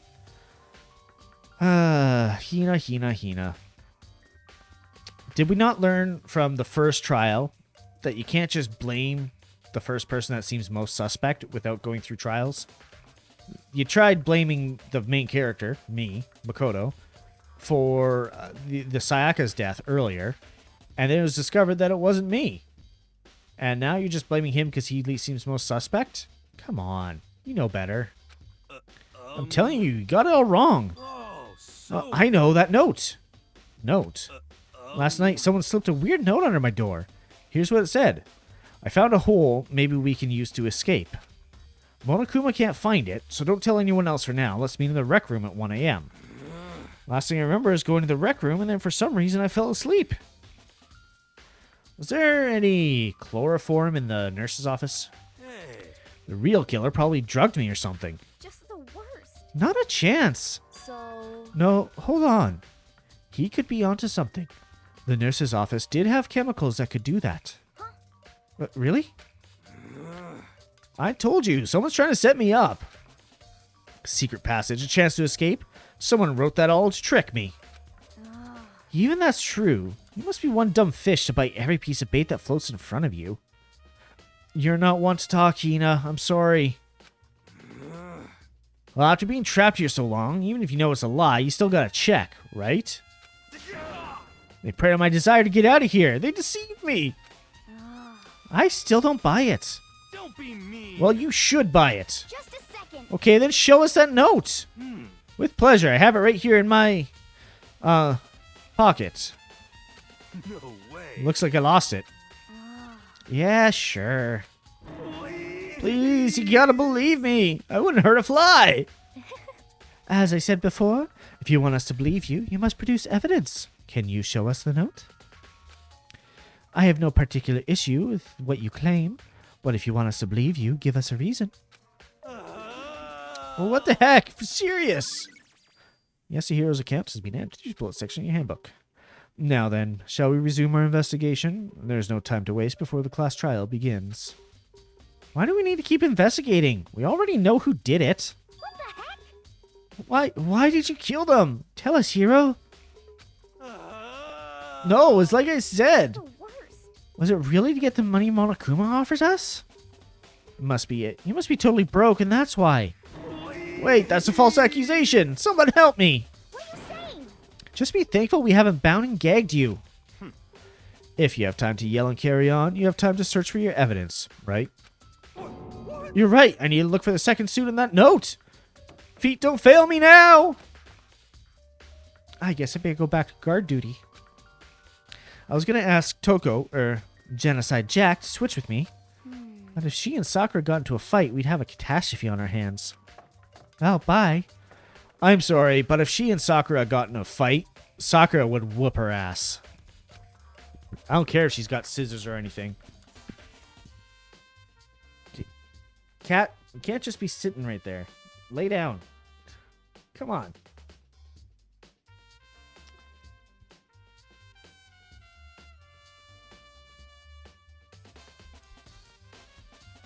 Come on, cat.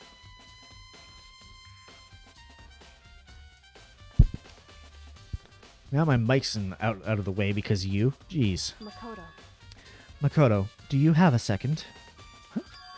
I want you to help me with the investigation. It looks like I got a late start on this one, so I need to make up some ground. I don't mind helping, but can you promise me something? Later, when we have time, will you tell me why you disappeared? Why is that? No. To reject me so simply. Anyway, I need your help. You don't mind, do you?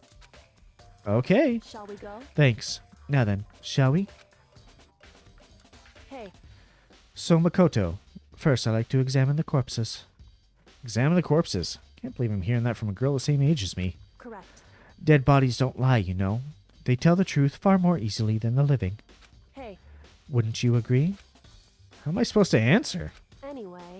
Anyway, we have to hurry before the class trial begins again. Yeah, you're right. Okay, show me where the bodies are. They're in the repository. Guess we should head that way for now. So you'll warp me to the pool, but you won't do me a favor and warp me to the repository? Get out of here. I should go over there. There we go.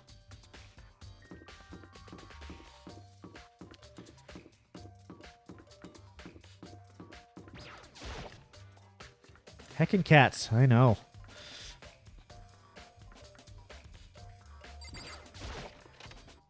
It's always up in your grill. Hifumi and Taka. For a moment, Kyoko seemed to go rigid. But only for a moment. So then. Well then, let's get started. She crouched down next to Taka and without hesitation began poking and prodding the bodies. I knew it. The Monokuma file was right. They were killed using similar weapons. Her movements were so smooth. She was so calm. Seeing how comfortable she was actually made me feel a little bit more comfortable. Yeah, if you're going to be licking yourself, you're licking yourself down there. You're not licking yourself on me.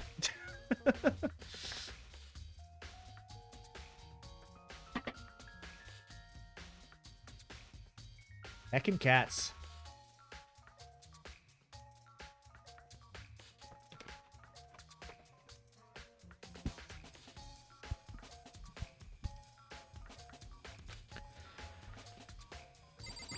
What do you have to say? I see. Makoto, I found something. You did? Hey. You remember the wristwatch Taka always wore on his left hand? He did? Whew. Are you so oblivious to the people around you? Do you dislike other people that much? That's not it. Anyway, you said hero watch. So then. Take a look. It's broken. You can see the hands aren't moving, right?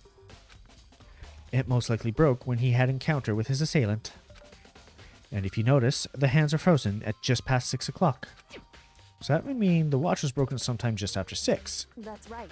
But last night, Taka's watch definitely wasn't broken. How long can you keep us waiting? He started his wristwatch. It's almost 10 o'clock. You know that? Bedtime for the little boys and girls. In other words. So, if it worked at 10 last night, it couldn't have been broken at 6 p.m., meaning it must have happened at 6 this morning. Broken wristwatch has been added to the Truth Bullet section of your handbook. However. And that's not all. Look at Taka's left hand. It appears to be gripping something. You're right. There's something white in there. Makoto. Can you try and pry it out? I am a robot, and I might break his fingers off if I try myself. Because. Rigor mortis has already set in. Boys are better suited to this kind of manual labor, right? Okay. Much as I didn't want to, I grasped Taka's cold hand. The ice cold hand was nearly enough to cause my heart to stop beating. After some effort, I was definitely able to free the object from tightly clasped fist.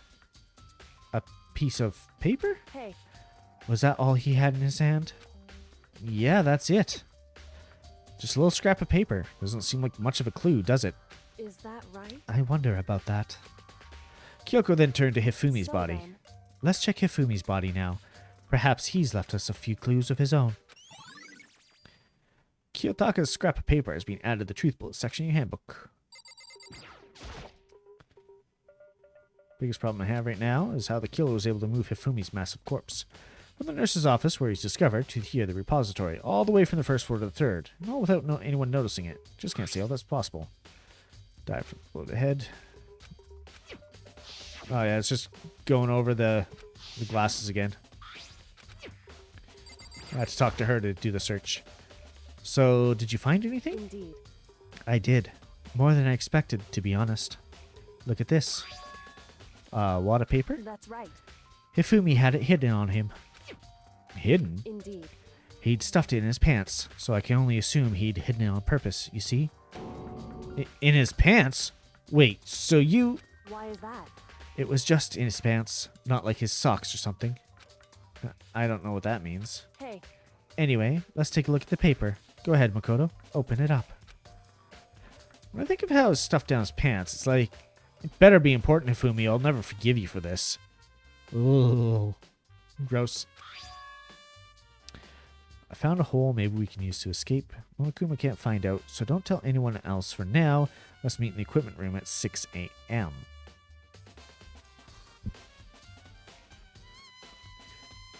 The other one that Hiro talked about said 1 a.m., didn't it? Found a hole, maybe use to escape. Found out. So... That sounds very familiar. That's it, that's the same thing Hiro said. He's telling us the truth. However... Although, it's not exactly the same, is it? Found no escape. Can't find out. Don't tell us out. Rec room at 1 a.m. So equipment room at 6. Rec room at 1. The time is different. Hiro told us the note said to meet at 1 a.m. This note that wrote Hifumi asked to meet at 6 a.m. Is that right? Hold on. Just because Hifumi had the note doesn't mean it was meant for him. Huh? So... Part of it has been torn off, right? I think there's likely some meaning here.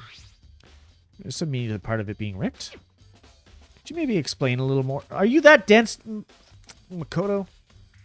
Hey. Why would he have been clutching that scrap of paper so tightly? I have no idea. So then... What if it wasn't just a scrap of paper when he was holding it? What if it was something more important?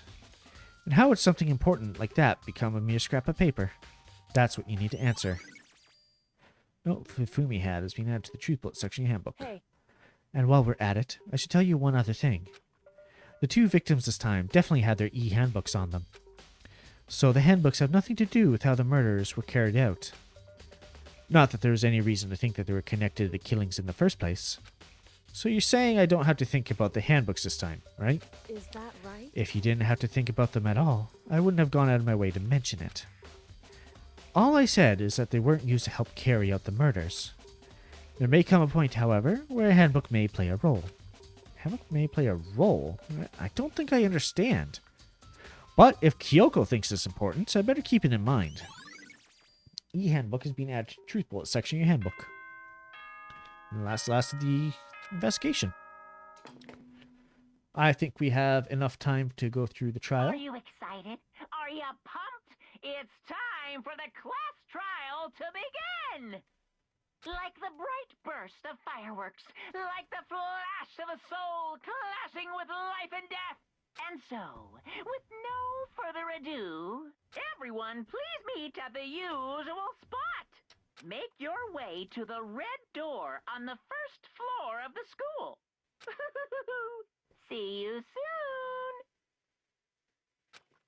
soon. It would seem... It's unfortunate, but I suppose this is where investigation comes to an end. You'll have to figure out the rest for yourself and come to the proper conclusion. Yeah, you're right.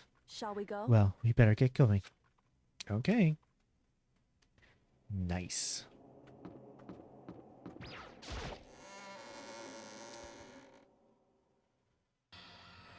Everyone had heard Monokuma's proclamation, and they were gathered by the red door. Even though we all gathered from different areas of the school, and I was right behind Kyoko, I was somehow the last to arrive.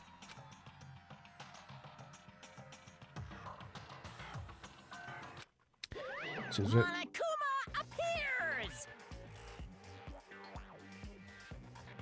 why are there two of them? I don't like this. He's multiplied. Wrong. No, not multiplication. Just looks that way because of an illusion. I'm moving so fast it only looks like I've multiplied. Can you guys tell which one is the real Monokuma? Can we just get in the elevator already? Boy, You're not playing along. Stop talking. We're not here to play with you. okay. Okay, fine. Hey! Then if everyone's here and ready to go, please board the pain train. Elevator. Bye, Kuma. Oh, God. I'll see you guys down there. Let's go. Okay, then. Shall we? Hold on. I'm not mentally prepared yet. What the heck? You'll never be mentally prepared. You can't run away anymore, hero. You're going to pay for your sins. What the heck? I told you already. I didn't do it. For serious. That reminds me. Did you ever find the other costume or the note? Well, no, but... How unfortunate. Then it would seem we have our culprit. Hey, This isn't the place to talk about it. Save your accusations for when we get into the courtroom. That's right. She's right. So let's get down there first. Then the story can really begin. Good idea. That's right. I have to do it. Can't let whoever killed Fumi and Taka get away with it. For everyone who's still alive, and for the two that lost their lives.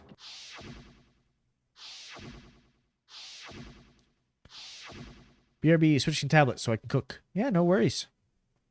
The one who killed Hifumi and Taka. The one who killed two of our friends. The killer is... in this room. Damn. I don't like Monokuma's carefree attitude. Damn. Yeah, you're not who I was trying to talk to there. Just the worst. Let's hurry up and go so we can make Hero pay for his crimes. Don't think it's Hero. Were you listening? Wait till we get to the courtroom to begin your arguing. It would appear the culprit has been confirmed. This trial will be over in no time. hey, The story begins when we get down there. It wasn't me. You gotta believe me. Yes, yes. Big Mac, let's do it. Wow, okay. Took one last deep breath and exhaled slowly. Began to walk towards the elevator. Once everyone was aboard, the doors closed on their own.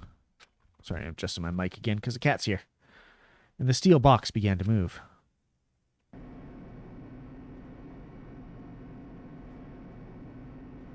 The clunking of the elevator kept us company as we fell further and further down. There is no going back. Till we settle all this, we couldn't go anywhere. Alright, cat, if you're not laying down nicely, you're getting kicked off.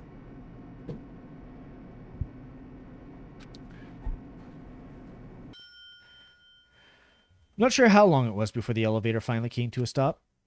I swear the elevator moves at a different speed every time just to keep us on our toes. The elevator doors slid open, opening up to a cruel fate. When I see all of you gathered there together like this, I realize just how few of you there are left. Your school life is slowly reaching its climax. Just the worst. Only because of you. Why are you making us do such cruel things to each other? What? Do you really hate me so much? But I'm so cute. Come on. Stop goofing around and begin the trial. Don't rush me. Of course I'm gonna start it. I would never be like, stay tuned for the action-packed class trial after this commercial break. Speaking of, stay tuned for the... No, I'm just joking. I never hold on to you like that. Hold out on you like that. Okay, let's begin. Get to your assigned seats. And so the curtain opened once again. A deadly judgment, a deadly deception, a deadly betrayal, a deadly riddle. Oh yeah, I knew you were going to do that. All right, 60-second ad time. While that runs, pre-roll ads disable 21 minutes. Nice. While that runs, does anyone else have any suspects in their mind? Anybody they think may have done it? Because I'm not going to continue on until the ad's done.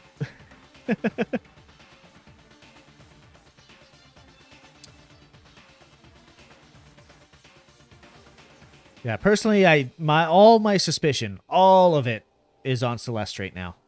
I think she was the one who did it. I believe... Not Hero. Yeah, exactly. I do believe Hero was framed. Celeste has already been established to be a very manipulative and calculating person. She was the one to point out all the different, key times during the investigation. She was the one who said she saw a shadow moving. She's the one who claimed that there was the Robo-Justice that assaulted her. She's the one who found the assailant on the 3rd floor and screamed out and said which way it went. She's the one who found the bodies. So, my current suspicions are on Celeste. I think she has carefully directed things the way she wanted it to go.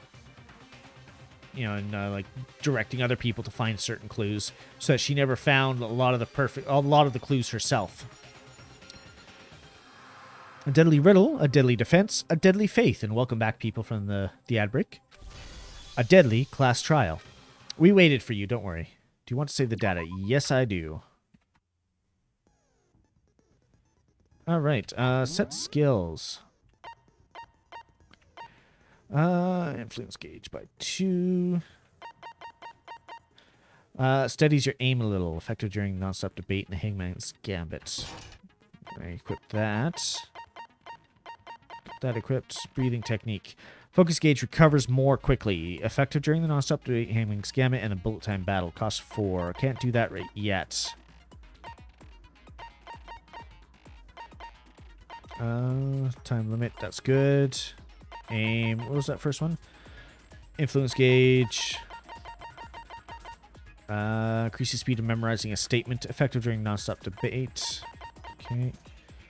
Increases damage to the opponent during when a statement is destroyed. Effective during bullet time battle. Yeah.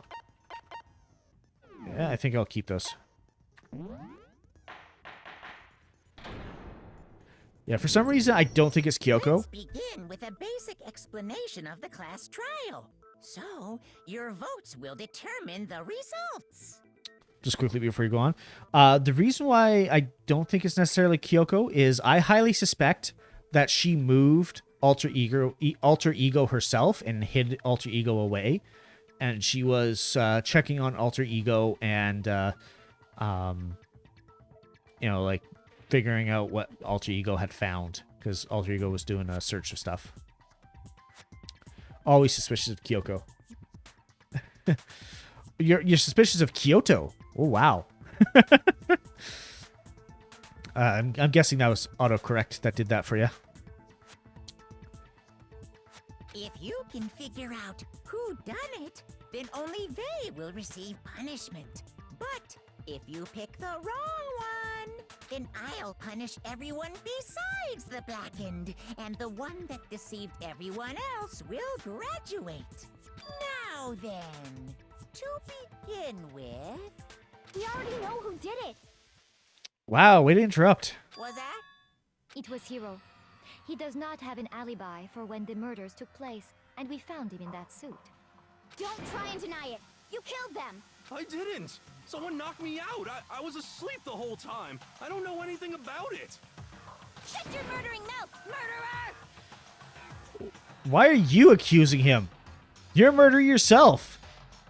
Who are you calling a murderer? I am sorry to say, Hiro, but we do have evidence. Blueprints for the suit. Parts we assume were used to build it. And all of it was found in your room. You have to admit, the evidence is quite compelling. It points to you as having created the suit and wearing it while committing crime after crime. How many times do I have to tell you? I don't know. I don't know. Is Hero really the killer? Or before anything else, we have to make that clear.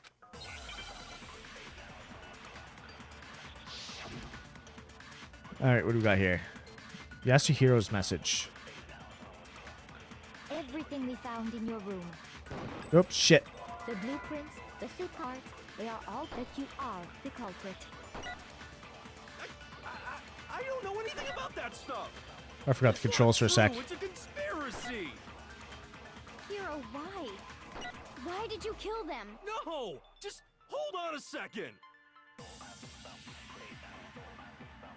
Look at the blueprints. That handwriting is awful messy. I remember, right? Hero's handwriting is...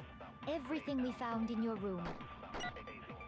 The blueprints, the suit parts, they are Oops, all shit. proof enough that you are the culprit. I hit the wrong button. I don't know anything about that stuff. It's not true. It's a conspiracy. I think it's the second one I had to. Hero, why? Why did you kill them? No, just hold on a second.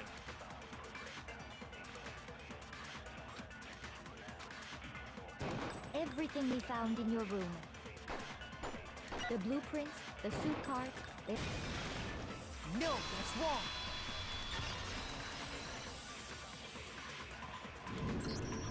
Are we sure Hero really made those blueprints? What do you mean? Well, take a look at this.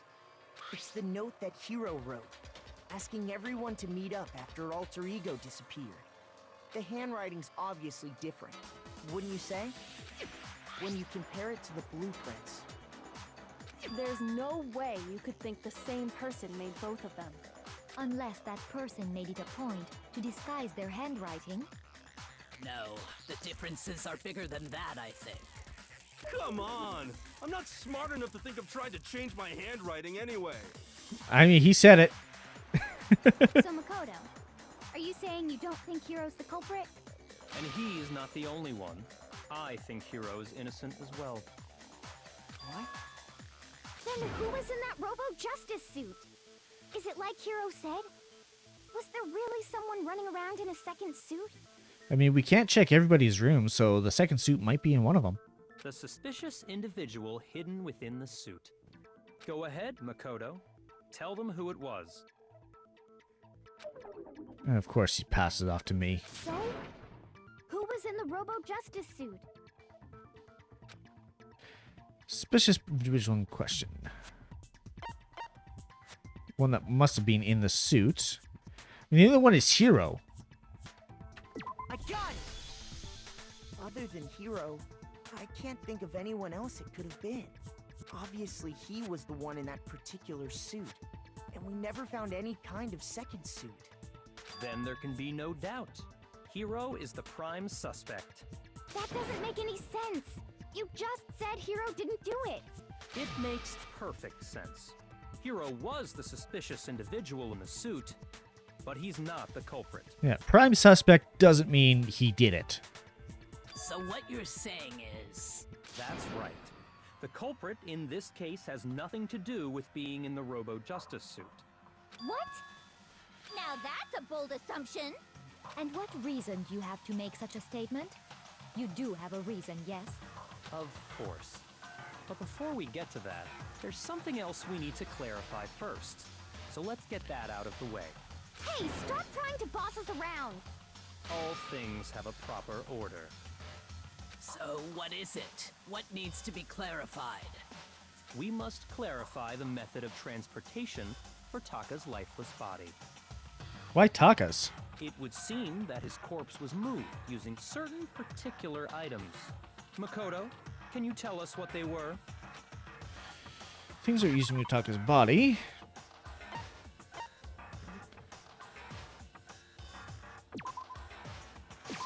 I got it! There's still one more thing. Okay, so I do select the second one here. I got it! They were a dolly and a tarp, right? What's with the attitude? So, let's see if I can explain. Taka's body disappeared from the equipment room, and then we rediscovered it in the repository. And when we found it for the second time, it was wrapped in a blue tarp, right?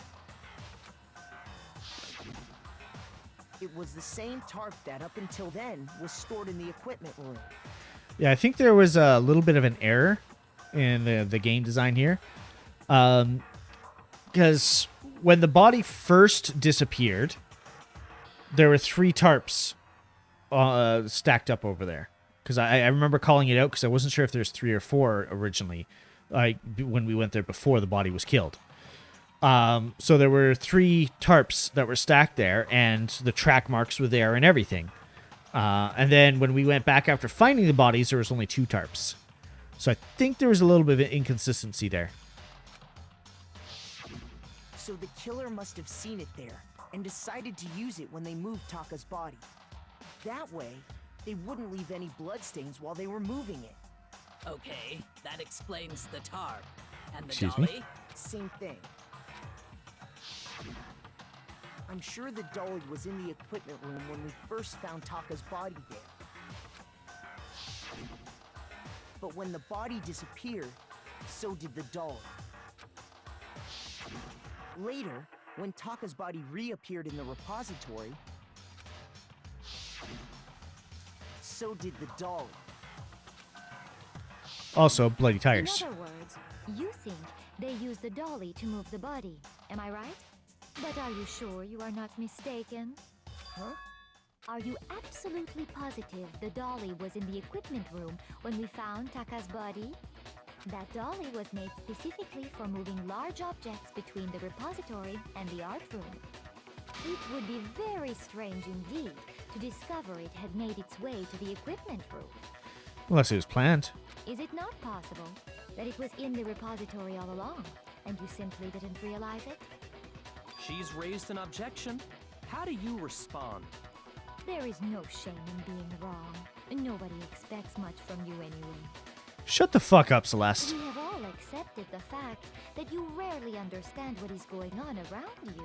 I have been the key player in finding out the actual killers of the last 2 investigations. Get out of here. I've never had anyone sound so nice while being so mean. Well, maybe I can change your mind. You can just explain to them why the dolly must have been moved from the equipment repository. New element has been added to bullet time battles. Let's look here more.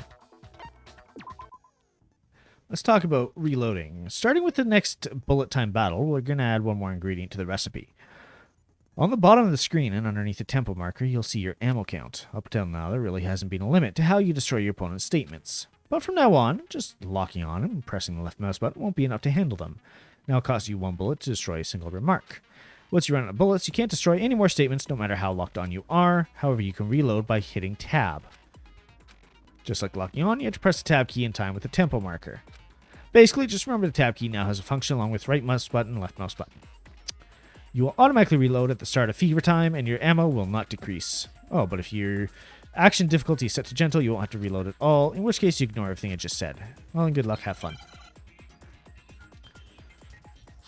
Moment of truth. You had it wrong. I cannot agree. You are a fool. So pathetic. Lies will get you nowhere. Do your worst. Away with you. You miserable wretch. I cannot agree. You are a fool. Lies will get you nowhere. Do your worst, you miserable wretch. You have it wrong. I cannot agree. You are a fool. So pathetic. Lies will get you nowhere. Do your worst. Away with you. I cannot agree. This should prove it. This is such a weird mechanic. Yeah. Like, I'm so focused on the tempo gauge, I don't even see what's flying across the screen. Right. When I found the dolly in the repository, one of the wheels had a blood stain on it. There was a pool of blood in the equipment room with a tire mark in it that matched the dolly wheel's tread. The killer probably rolled the dolly through the blood on accident as they wheeled the body out of the room. And as the blood dried on the tire, they moved the body into the repository. So there's my proof that the dolly was used to move Taka's body. Does Celeste really hate me that much? Well, anyway, that was just something we had to get out of the way. Let's get back to the main subject. Yeah, the subject of how Robo-Justice didn't do it. Because if it's not a killer robot, then what kind of robot is it? I'm not sure that really matters. I'd be happy to explain why the occupant of the suit couldn't possibly be the killer. If you look back on how the body was transported, it will become immediately obvious. And we have Hina to thank for figuring that out. What do you mean by that?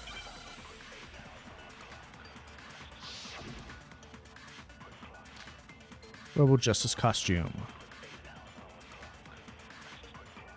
As we know, Taka was killed in the equipment room. Yeah. And from there, the body was moved to the repository, correct? Yeah. Yeah, the culprit wrapped the body in the tarp, Yeah. then loaded it onto the dolly and wheeled it off, right? Yeah. Now, keep in mind that the dolly doesn't have a handle. Well, yeah, but even without a handle, all you'd have to do is bend over.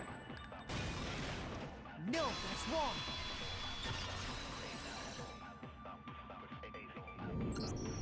You're absolutely right that you could push a dolly without a handle if you stoop down low. But if you were wearing that suit, do you think you could actually get into a position like that?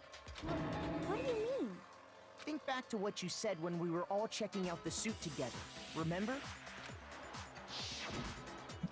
This fucking image. Blinding with a bat in here. Can't see my feet at all. I'm surprised you got anywhere in this thing. I'm telling you, it wasn't me. And not to mention, you totally can't bend at the waist. Seems like a pretty obvious oversight. When you're in that suit, not only can you not see your feet, but you can't even bend at the waist. Am I right about that? Now that you mention it, yeah.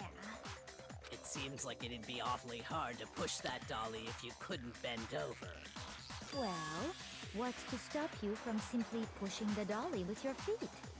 When you can't even see your feet? You really think someone could kick the dolly all that way? Without running into anything? Yeah, it'd be totally impossible. Not that I can say for sure myself. On top of that, if you were wearing such a rigid, cumbersome suit, it's very unlikely you would have the dexterity to go about wrapping the body in a tarp.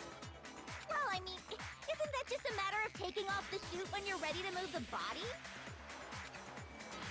There's absolutely no chance the costume was taken off the body because you can't take it off by yourself.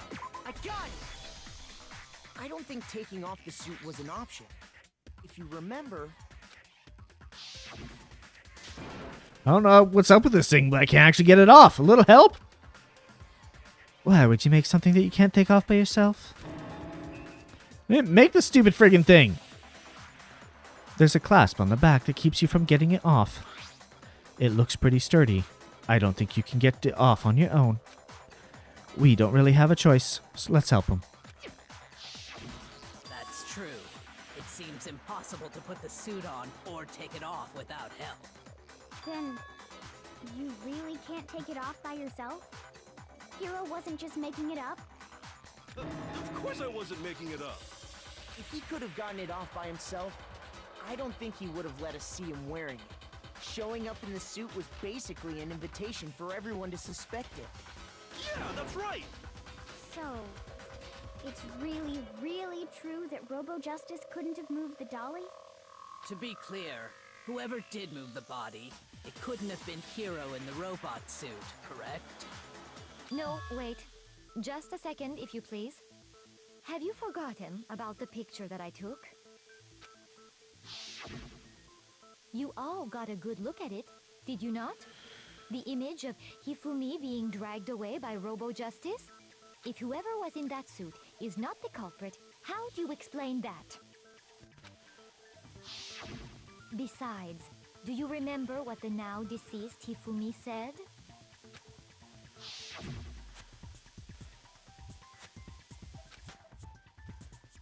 That guy hit me. What guy?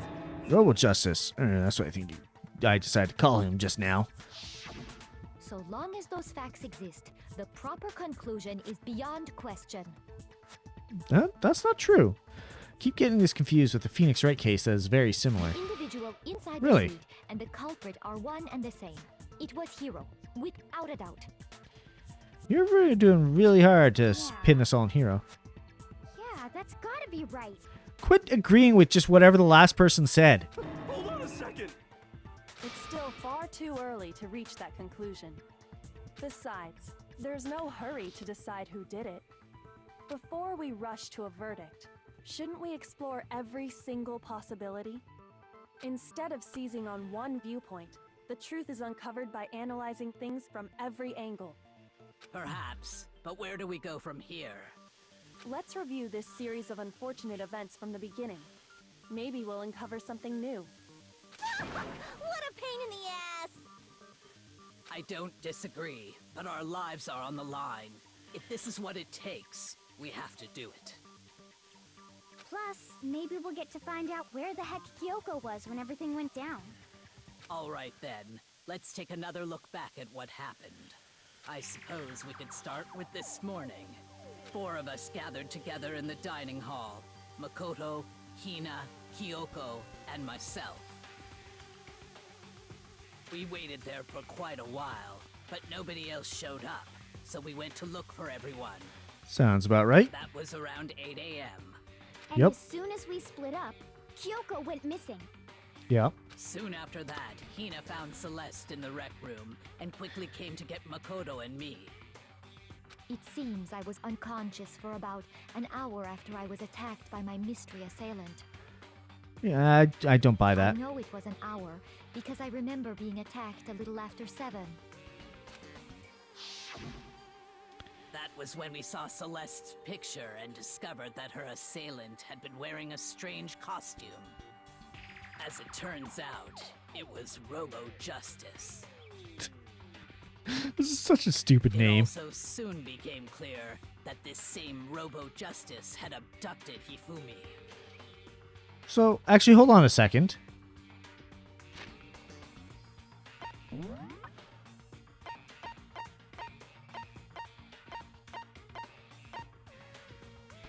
It's actually written on there as Robo Justice. And Hifumi claims that's just what he decided to call him after he was attacked. I think Hifumi designed this.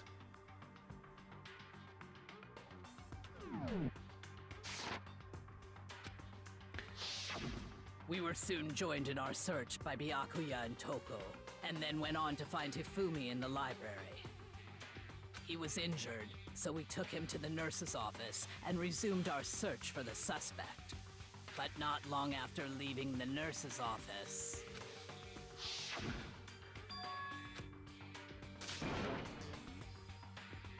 Yeah, so see, this is one of the reasons why I suspect Celeste.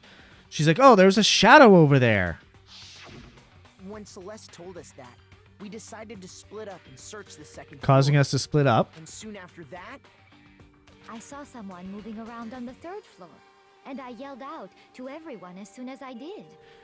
You say you saw someone. Rather intense scream for someone like you. Strange costume man. Ran off as I screamed. Walking the stairs, so he head further down the hallway and disappeared. and then...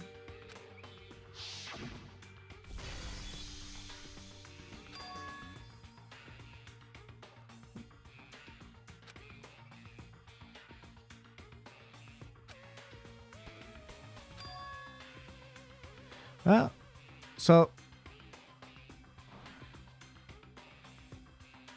it's a good point here. Even though I suspect Celeste, she was up here when he screamed.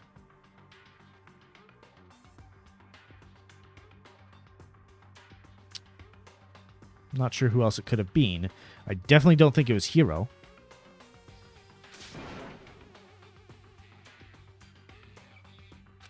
I definitely think Celeste orchestrated everything at the very least. Divide up into two groups. Celeste, Hina, and I went back to the nurse's office, while Sakura, Byakuya, and Toko chased after the suspect. Unfortunately, the only two that weren't accounted for at that moment were Kyoko and Hiro. And I don't think it was Hiro. I really hope it wasn't Kyoko. When we got back to the nurse's office, we found Hifumi dead. Supposedly dead. He was actually still alive at that point. And that's when we heard the body discovery announcement. If he got medical attention right away, he probably could have lived. Back to the third floor to let the others know what had happened. Meanwhile, we had just discovered Taka's body in the equipment room. So the body discovered message was actually triggered by Taka, not Hifumi. So while Hifumi was on the ground, he wasn't actually dead, because he did regain consciousness in the was it the conservatory or whatever it's called. So at whatever point Hifumi's body was moved, that's when he was actually struck, is my guess. I think he faked it in there for some reason. And the reason why why his glasses were clean is because he had to see as he walked up the stairs, because there's nobody carrying him except for maybe Sakura. We must have found both bodies at almost exactly the same time. And that's why Hifumi's body was able to disappear in the 1 minute that both Celeste and Hina were in the washroom, because he just got up and walked out. Because we heard the same announcement not long after we discovered his body. And that's when I told you guys about Hifumi. So Hifumi was probably working with Celeste this entire time. Then the three of us headed for the nurse's office. But right after we left the physics lab, we ran into Celeste, who'd arrived after us. And she told us something very surprising. Body disappeared because he got up and walked away. We rushed back to the nurse's office and saw that she was right. Then we remembered we'd left Toko passed out in the equipment room, so we hurried back again.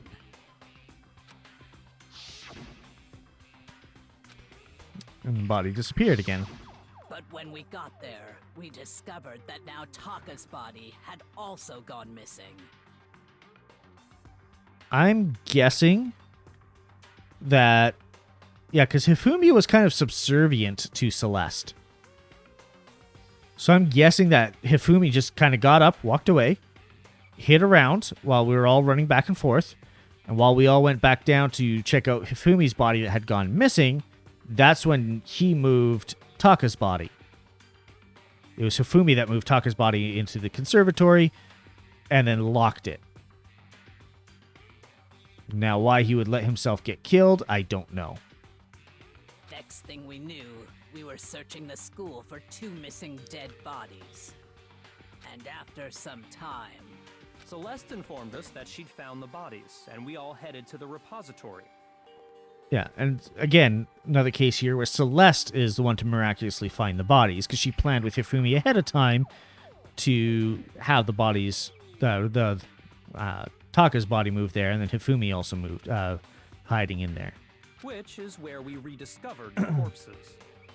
And then, yeah, if it's locked from the inside, Hifumi could have easily locked it, waited for a certain amount of time after everybody else had tried the door, and then unlocked it and then laid down.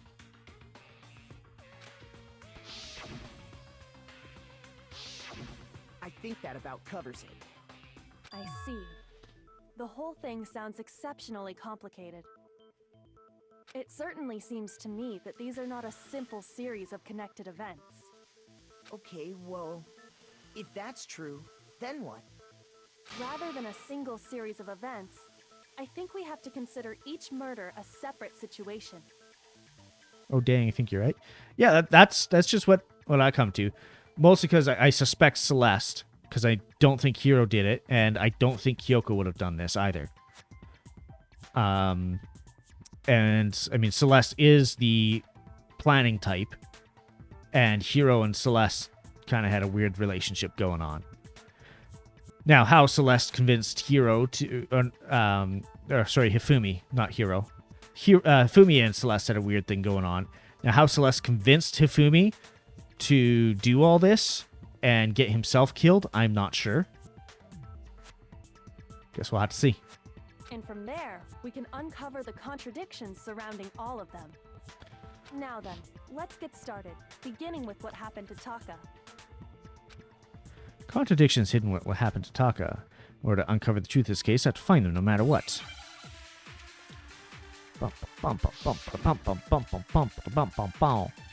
Monokuma file number 3. So, regarding Taka's death, I wonder if he died before Hifumi. He did. Perhaps it was after? We already know what order they were killed in. Taka came last. No. What makes you say that? Because of the numbering of the Justice Hammers. It's true that Hifumi was killed with Justice Hammer 3, while Taka's death came from a swing of Justice Hammer 4. We don't know that. So it's obvious Taka came after. She could just convince him of being a girl. Yeah, probably. Use that order. So, regarding Taka's death, I wonder if he died before Hifumi, or perhaps it was after? We already know what order they were killed in. Taka came last. What makes you say that? Because of the numbering of the Justice Hammers. No, that's wrong.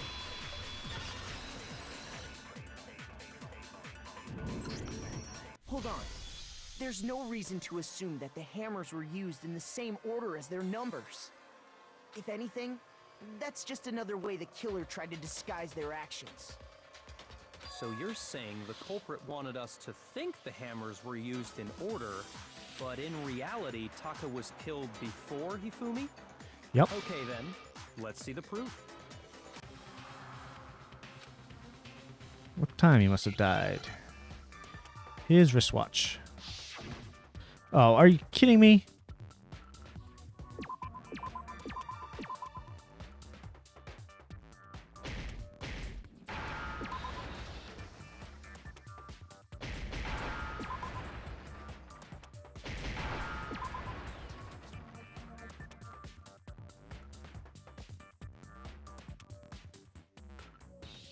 You're really not giving me an A?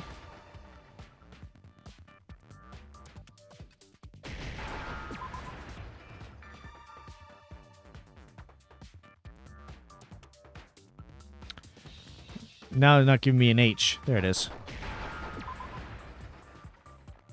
Now I understand. That's also a weird mechanic. I've got it. Taka's wristwatch. See? Look. It broke with the hands pointing just past 6 o'clock. It must have gotten broken when he was attacked by the killer. Because as of last night...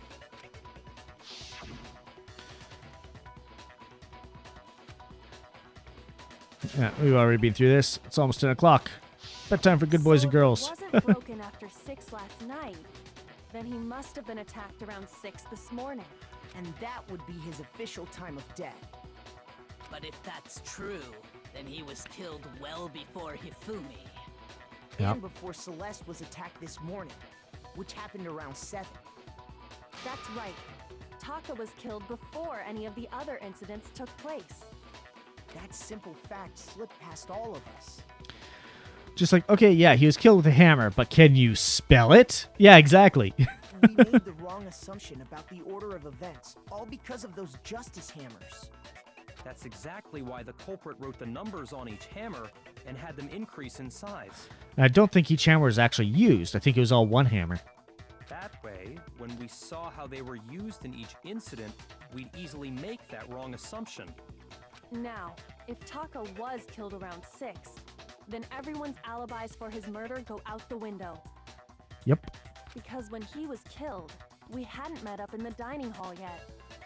That may be true in the case of Taka's murder. But all of our alibis still hold true for Hifumi's death. That's right. With him, at least, we're all safe.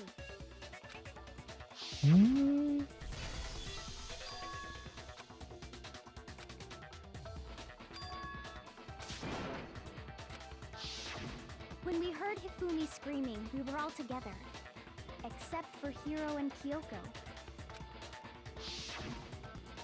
Then we all ran down to the nurse's office, and that's where we found his body.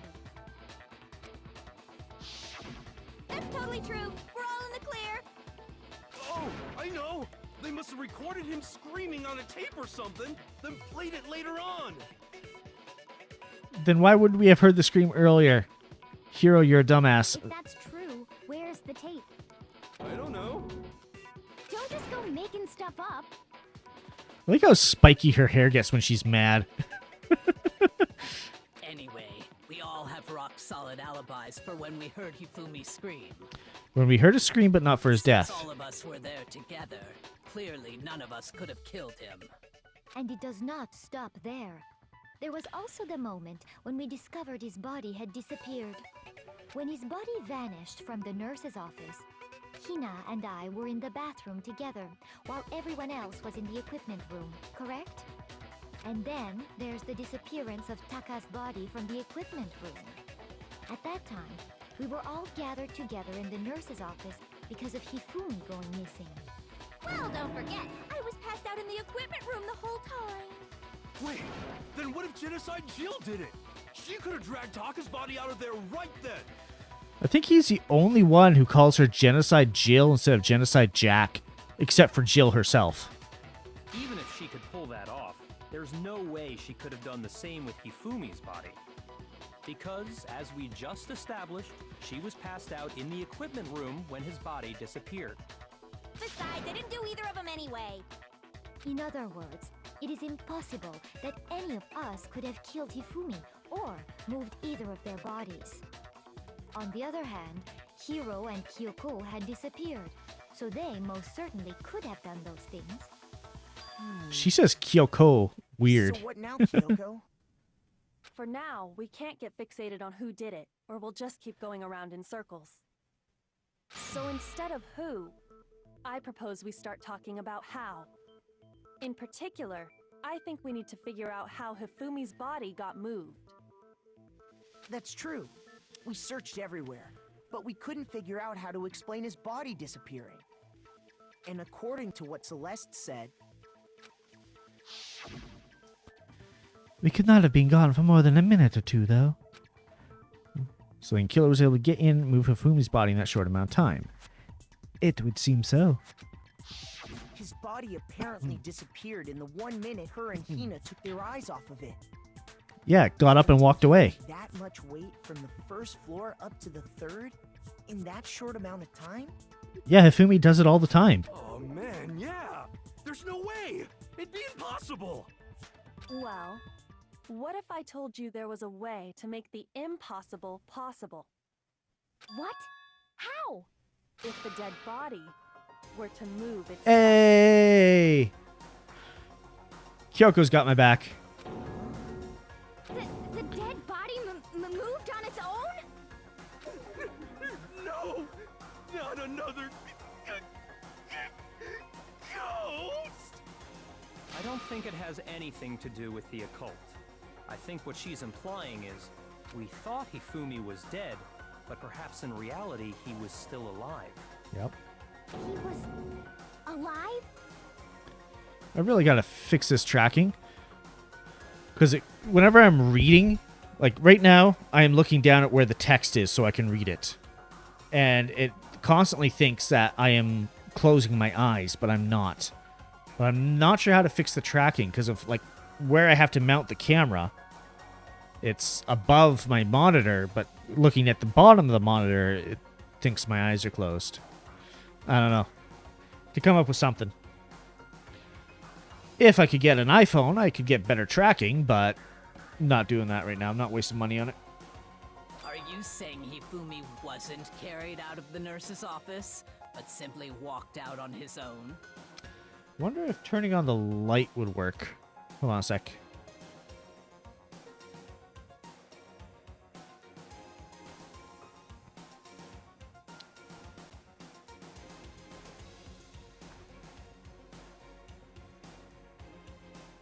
So I've got a ring light on my camera, and that's what I primarily use to light up my face so the camera knows you know, where I'm located.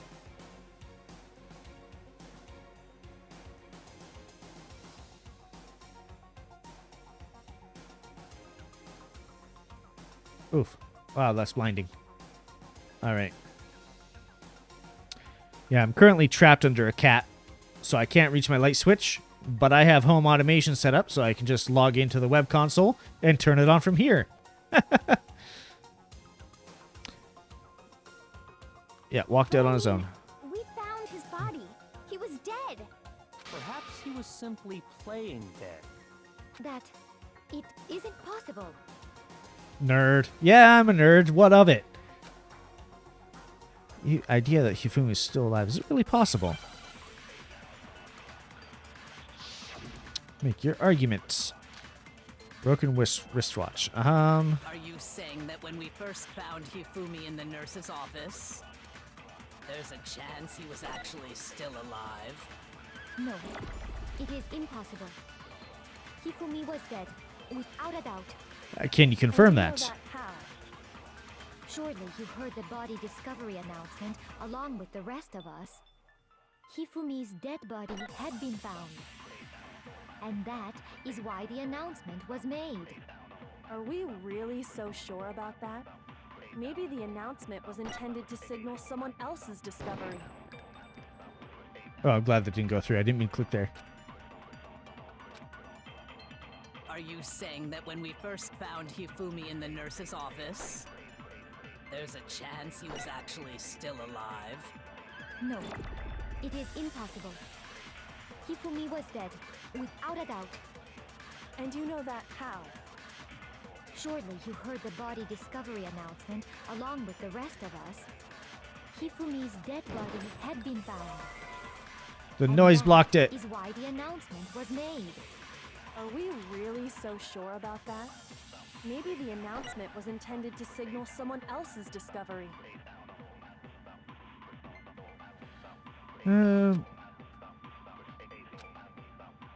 Are you saying that when we first found Hifumi in the nurse's office, there's a chance he was actually still alive?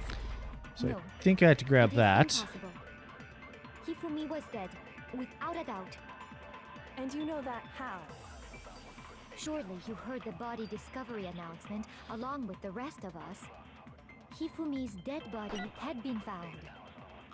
And that is why the announcement was made. Are we really so sure about that? Maybe the announcement was intended to signal someone else's discovery. It's not that one I had to do. I had to do on the second. Are you saying that when we first found Hifumi in the nurse's office, Ba-ba-ba-ba-ba-ba. there's a chance he was actually still alive? No, it is impossible. Hifumi was dead, without a doubt. And you know that how? Surely you heard the body discovery announcement along with the rest of us. Hifumi's dead body had been found. What? Shoot! That totally should have been it. Are you saying that when we first found Hifumi in the nurse's office, there's a chance he was actually still alive?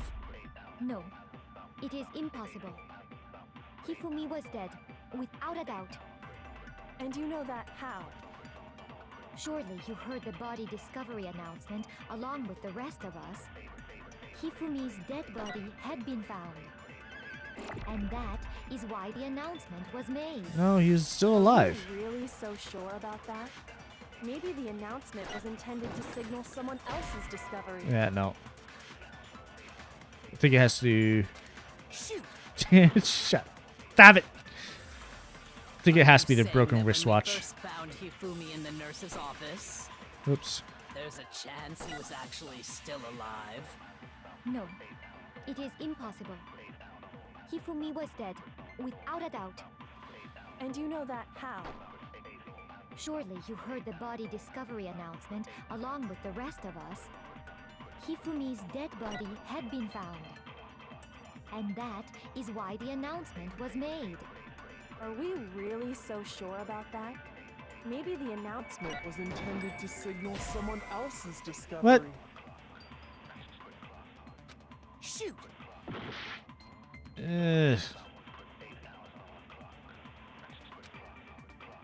Are you saying that when we first found Hifumi in the nurse's office, there's a chance he was actually still alive? No, it is impossible. Hifumi was dead, without a doubt. And you know that how? Surely you heard the body. I mean, the only one I haven't shot yet is the first statement.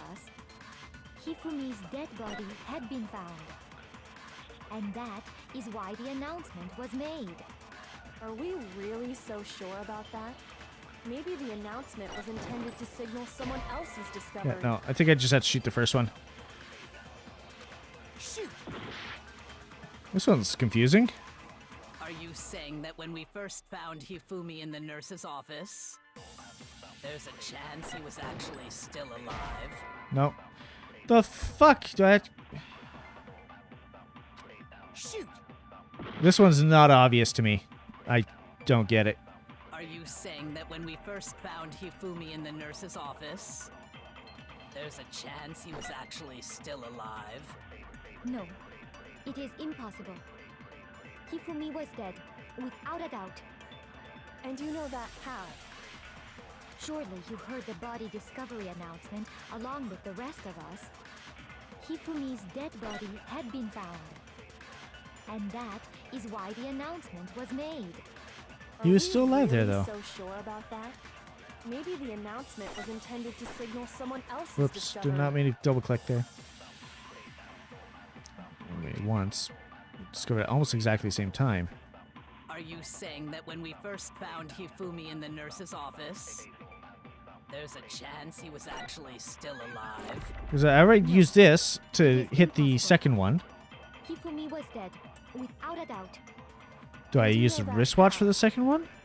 Surely you heard the body discovery announcement along with the rest of us. Hifumi's dead body had been found. Like... Shoot! Are you saying that when we first found Hifumi in I might lose this one. office, there's a chance he was actually still alive? No, it is impossible. Hifumi was dead, without a doubt. And you know that how? Surely you heard the body discovery announcement along with the rest of us. Hifumi's dead body had been found. Like, that's not it either. What the actual fuck? Yeah, I failed.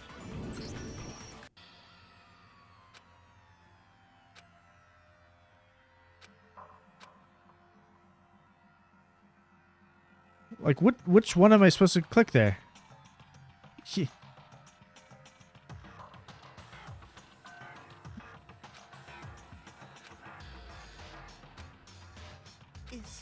Is this... Yes, I'm giving you another shot. I refuse to give up yet.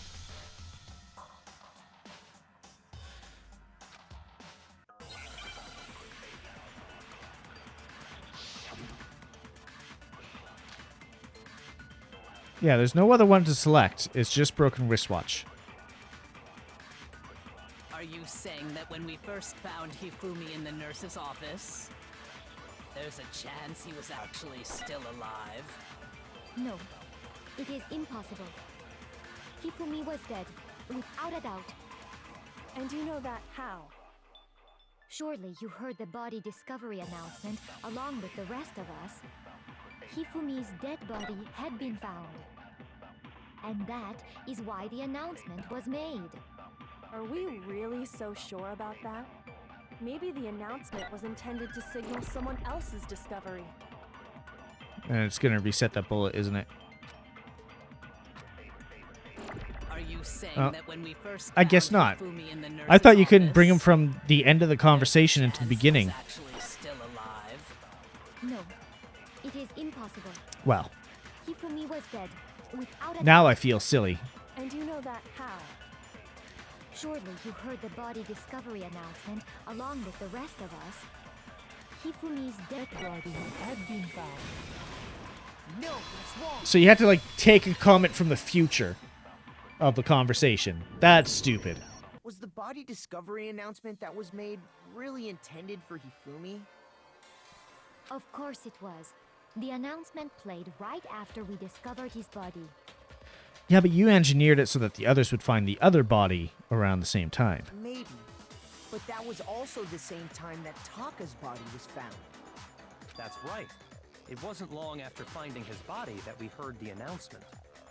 So there's a good chance we've made a mistake in there somewhere. I think we've confused whether the announcement was for Hifumi or Taka.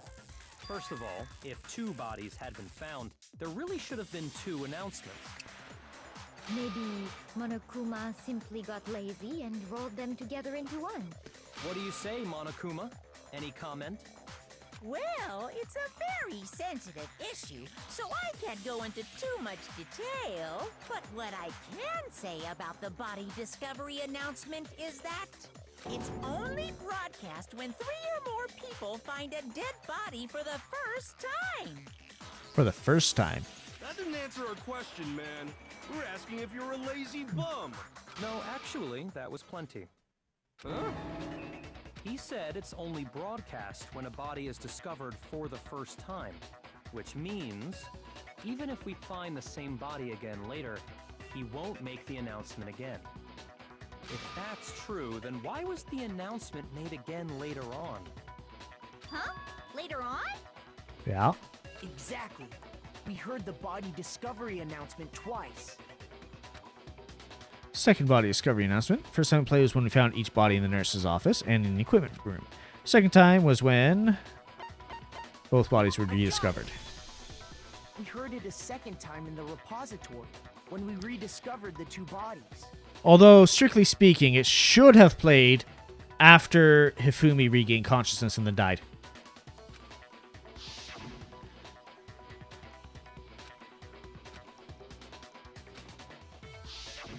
It didn't seem weird at the time, but it contradicts what Monokuma just told us, doesn't it? Exactly. If we were actually rediscovering both bodies, the announcement shouldn't have played. Then in reality, when the 2 dead bodies were rediscovered, one of them was actually being discovered for the first time. So, when we found Hifumi the first time in the nurse's office, he wasn't actually dead yet. Meaning, he wasn't actually found dead until we came upon him in the repository. And Yep. that's just part of it.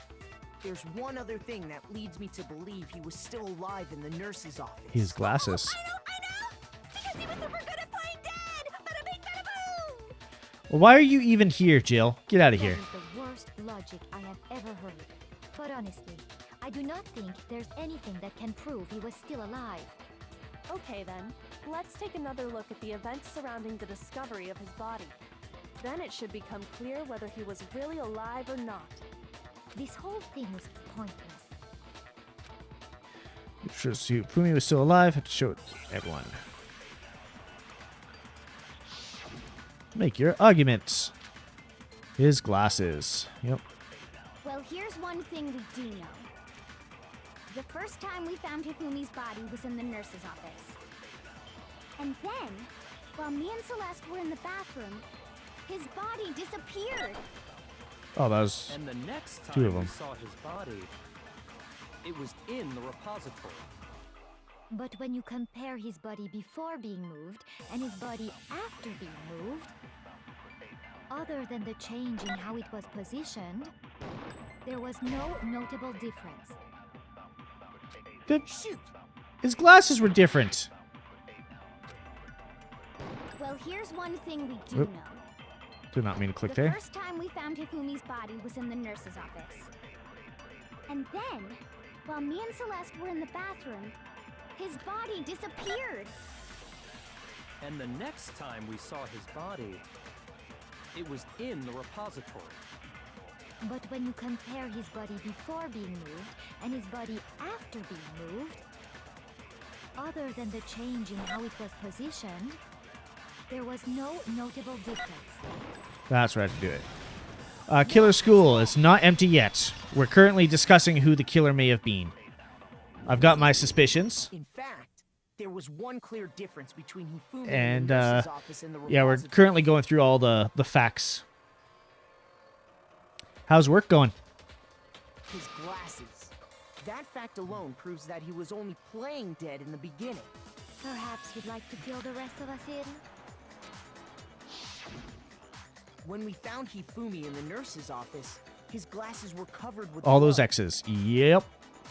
It's about half of them gone. But when we found him again later in the repository, they were spotless.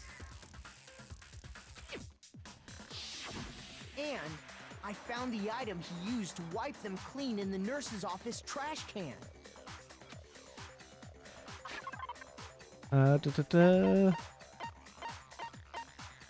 Cleaning cloth. I got it! Just got in It as was a Lasana glasses rated out. cleaning Aw. cloth featuring a certain cartoon mascot. Sad. One look at the bloodstain on the cloth should make things clear. This piece of cloth was used to wipe Hifumi's glasses clean. It's a very quick night, just paperwork. And the Oh, that's good. mascot on the cloth is the same one that's on the digital camera, right? And whose digital camera was it? Hifumi's, of course. The character was Princess Piggles from Demon Angel Pretty Pudgy Princess, I think. How do you remember that? I highly doubt anyone but Hifumi would have brought something like this to school. Yeah. I see your point. And the only people here who wear glasses are... I wouldn't be caught dead using a tacky piece of garbage like that. I mean, he's got a point. A few tissues is all I need to keep my glasses clean. Then there's no question. It belonged to Hifumi. So what you're saying is... What exactly? What I'm saying is, the blood on his glasses was wiped away using his own glasses cleaning cloth. Even if that is true, it does not mean he wiped the blood off himself. He needed to in order to see where he's going. Benefit from a clean pair of glasses other than the glasses owner. That's a good point. Then it must have been him, right? So let's assume that Hifumi was still alive in the nurse's office. He pretends to be dead. Then when he's alone, he wipes his glasses clean so he can see. Sounds about right. Then he stands up and walks out on his own 2 feet. And with that, the impossible task of moving his copious corpse becomes possible, wouldn't you say? But then, if he was just pretending to be dead, what was with all that blood? Was it paint or something? There's the fridge there with Fridge some in the extra nurse's blood. office contains packs of blood for emergencies. He probably used one of those. He figured if he was gonna play dead, he should go all out, so he just dumped it everywhere. But he got crazy with it and had to wipe his glasses off when he was done. God, what an idiot! And if Hifumi Jill was is still way alive out there. At that point, the disappearance of Taka's body is easily explained. It should be perfectly obvious who must have moved Taka's corpse. When he moved Taka's body, was Hifumi. I got it! It could only have been Hifumi. While we were all gathered in the nurse's office, he went to the equipment room and took Taka's body. That also explains how the door to the repository got locked. The door was locked? Well, after the bodies disappeared, we all went looking for them, right? So me and Sakura headed for the repository. But when we got there, the door was locked. And the repository door can only be locked from the inside. Which doesn't really make sense. If you're trying to lock up supplies, you'd have a lock on the outside. Come on now. Which means when Hina and Sakura got to the repository, someone was already inside. And it could only have been Hifumi, who just finished stashing Taka's body there. He convinced us all he was dead, and when he saw his chance, he dragged Taka's body to the repository. So, Hifumi wasn't just another victim in this case. He was one of the assailants. The jittering PNG on the left there. Show that it's intense. But that means he took part in the murders. I just can't believe it. If you're having trouble, would you like me to show you one more piece of evidence? There's more? Oh, absolutely. The single biggest fact pointing to his involvement has yet to be revealed. Dun You dun know what I'm dun. talking about, right, Makoto? The item he took off of Taka's lifeless body? Yeah, so it could be. I got it! You're talking about the note Hifumi had hidden away, aren't you? Hidden note? That's right. We found it stuffed in his pants. Ugh. What? In his pants? Yes, his pants. Okay, well, forget about the pants for now. Take a look at what the note says. Found a hole maybe we can use to escape. Monokuma can't find it, so don't tell anyone else for now.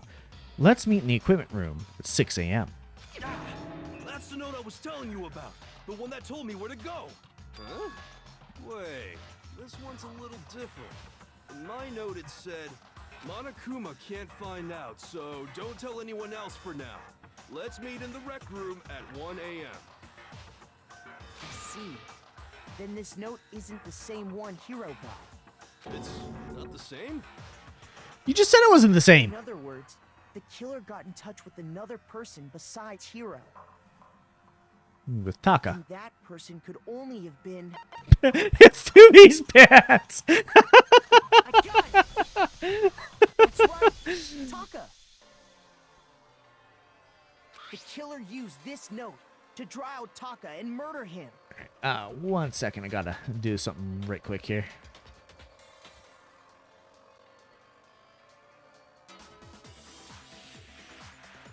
Gotta set that up.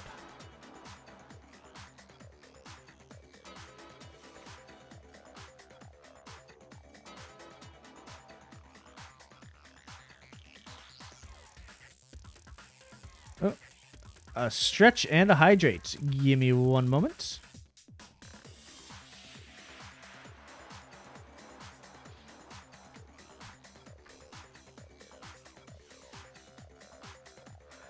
I actually had to refill my water glass because I am all out. So I'm gonna take us over to the the BRB screen here, and I'm gonna go refill my water glass. 1 second.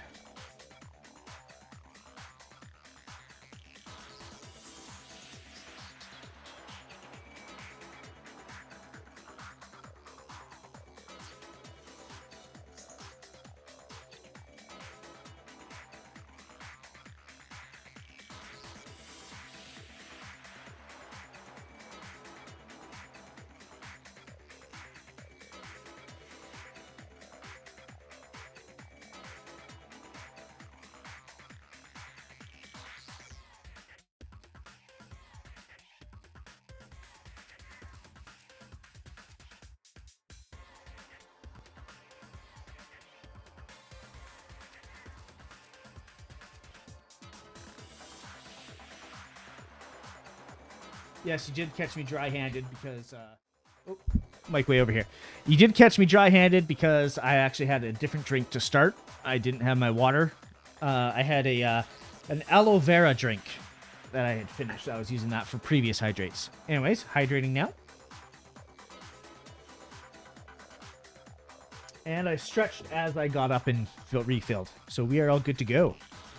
Make sure you guys hydrate as well. Unfortunately, I kid. Yeah, no worries. Unlike my Stream Elements Hydrate, I don't know if there's a way I can get this thing to say everybody else has to hydrate too, without having it right in the title of the hydrate command. Yes, I mean, I've got a sink pretty close by. It's pretty easy to refill water. Remember, friend, no, you're drinking aloe vera.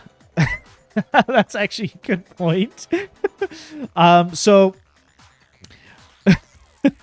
the mimic just takes on the shape. It's not actually made of aloe vera. Good point.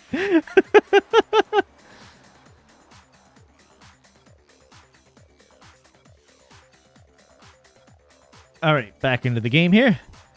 Killer used this note to draw out Taka and the murder victim. Hello? Over here! Objection! Objection! I don't really understand what's going on, but Hifumi had that letter, right? Yeah, you can go ahead and clip it. So whoever Whoever wrote it wasn't drawing out TikTok, they were drawing out Huffy! TikTok? Huffy? What's with your nicknames? Just to be clear, TikTok is Taka and Huffy is Hifumi, right? Ugh, yes! Why must you ruin it every time? Genocide Jack is seriously scary, but still, can't let her get to me. Make your argument. Broken wristwatch, Hifumi's glasses, and glasses cleaning cloth. Thanks, Stream Elements. I've already done that. Huffy had the note, right? Then the person it was intended for must have been Huffy! But remember what the note said. Oop, shit. What time did it say to meet? 6 a.m., I believe. The time doesn't matter! Sure it does. The note has nothing to do with TikTok! Nailed it. No, that's wrong.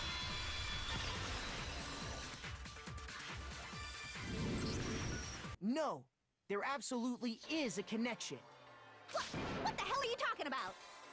The note said to meet at 6 a.m., which is the same time Taka was murdered. Uh-huh. We've already proven that using his wristwatch. But there's more. Look where the note says to meet. The equipment room, right? And that's where he was murdered. Which is where Taka was killed. I see. So, Taka was murdered at both the time and place written in the note. I think that should be plenty to show that this note was definitely meant for Taka. I wasn't able to get back to my computer on time. It was about 3:02 when it happened. Can get it after. I can add a marker right here. And I might be able to clip it after. We'll have to see. Well, when you put it like that... No further objections! Then someone used that note to trick Taka. Just the same as me.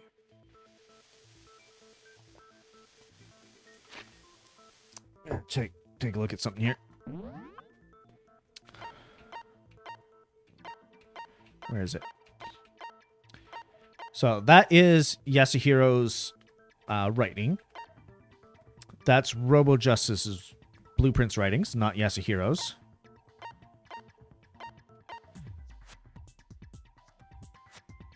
Which looks fairly similar.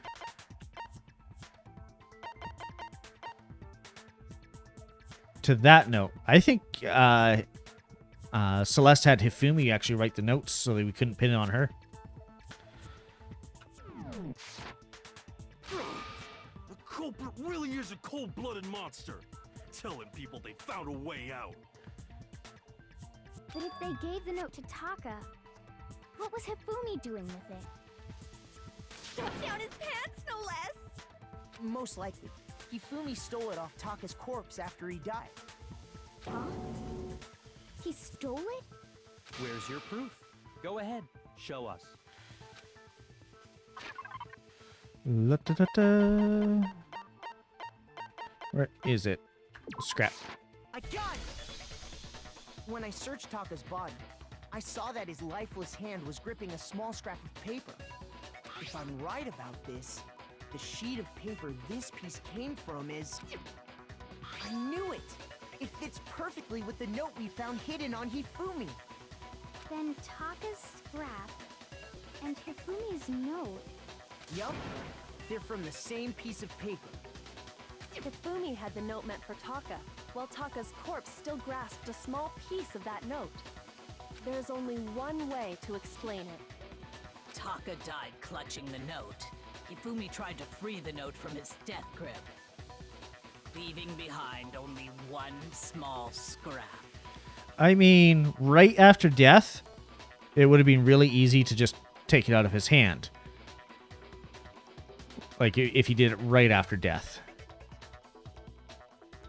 But I'm guessing he grabbed the note after the body was moved, in which case rigor mortis had set in. Yeah, that makes sense. Did I get all that right? That means Hifumi knew the note was important. Exactly. which proves that he was an accomplice in the murder. Whoa. Yeah. After seeing all this, Hifumi was super involved in this whole thing for sure. In fact, he was behind the whole thing. In fact, he's still alive. No. Sorry, no. When we found him in the repository, Hifumi was truly and completely dead. Did you check his pulse? The second body discovery announcement proves that. Yeah.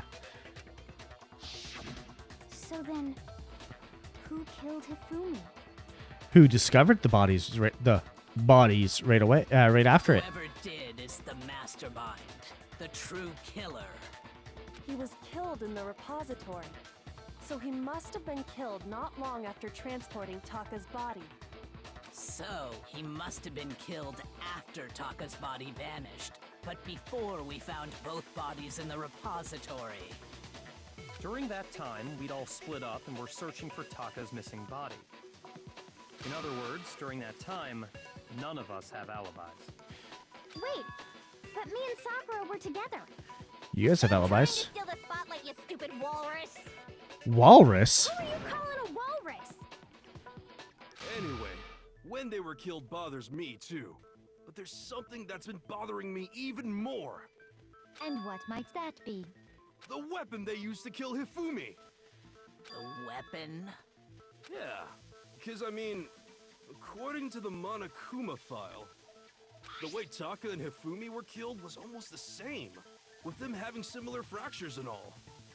But Justice Hammer 3 and 4 were still laying around in the nurse's office and equipment room, right?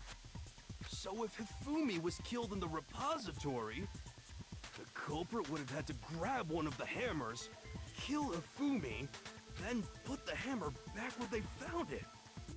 What is with Jill's silhouette there? Jeez, that is spiky as fuck. Did you guys see that? I'm gonna let it pan around a second. Just a second. Get out of the way, hero. Okay, from the backside, it looks super spiky. Wow. But wouldn't that be seriously risky for him? I'm surprised. It seems there's some semblance of a brain knocking around that skull of yours after all. Hell yeah, it's packed in there good and tight. He's right, though. I don't understand it either.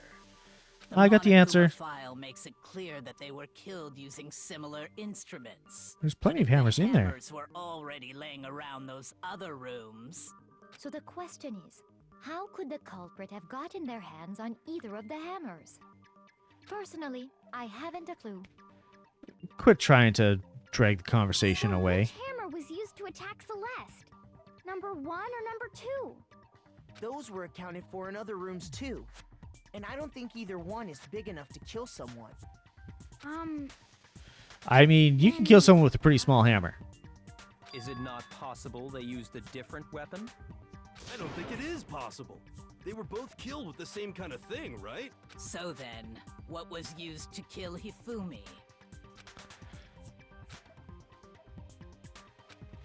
Figure out the truth. Make your argument. Spotless hammer. What was used to kill Hifumi? What? I just answer your question. Shoot! You bring her, frecker. What was used to kill Hifumi? It just... Okay. Whatever. Shoot! I totally didn't fire that time. It just fired as soon as it loaded in. What was used to kill Hifumi? Was it Justice Hammer 3? No. Maybe Justice Hammer 4? How about Spotless Hammer? Whatever it was, there's one thing we have to figure out. How was the culprit able to move around so freely with the weapon? How did nobody witness them carrying it? Sounds like a Justice Hammer 5 is about to make its appearance!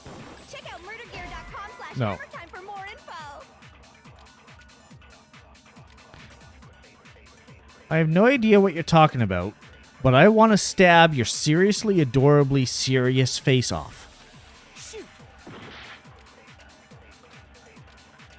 What was used to kill Hifumi? Was it I've got the answer right here, but maybe Justice Hammer I have to find 4? the specific one to shoot it Whatever at. it was, there's one thing we have to figure out. How was the culprit able to move around so freely with the weapon? How did nobody witness them carrying it? Sounds like a Justice Hammer 5 is about to make its appearance! Check out murdergear.com/hammertime for more info! Well, one thing seems pretty clear. The murder weapon had to be one of the Justice Hammers. No, that's wrong. Game is ridiculous sometimes. The murder weapon wasn't a Justice Hammer at all. No, it was something completely different. But, seriously? A different weapon? Specifically, a hammer from the repository. The killer could have easily used that to kill Hifumi. Now, all the hammers in the repository were covered in flecks of grit and debris. But for some reason, one of them had been scrubbed clean. Huh? And the reason it had been scrubbed clean was most likely because it was used to commit murder. If the hammer got covered in Hifumi's blood, of course they'd have to clean it off. I'd also like to point out that the repository has all kinds of hammers. Big ones, small ones, Some as big as your head. and even some flat mallet-like ones. I think whoever made the Justice Hammers used those as a basis for their design. Ay. If that's true, that would explain the Monokuma file's note about the wounds being similar. So Hifumi moved Taka's body to the repository, where someone then used a hammer to kill him. And whoever did that is the true killer. The one Hifumi was working with. And the one who betrayed him. Hold on a moment. I still think it's strange to assume someone was working together with him. The way the graduation rule works, there is no benefit to helping someone else carry out a murder. So the idea that anyone would work together like that is simply ludicrous. We talked about this, did we not? We did talk about how there wouldn't be any reason for anyone to work together. At least that's what we thought at first, but...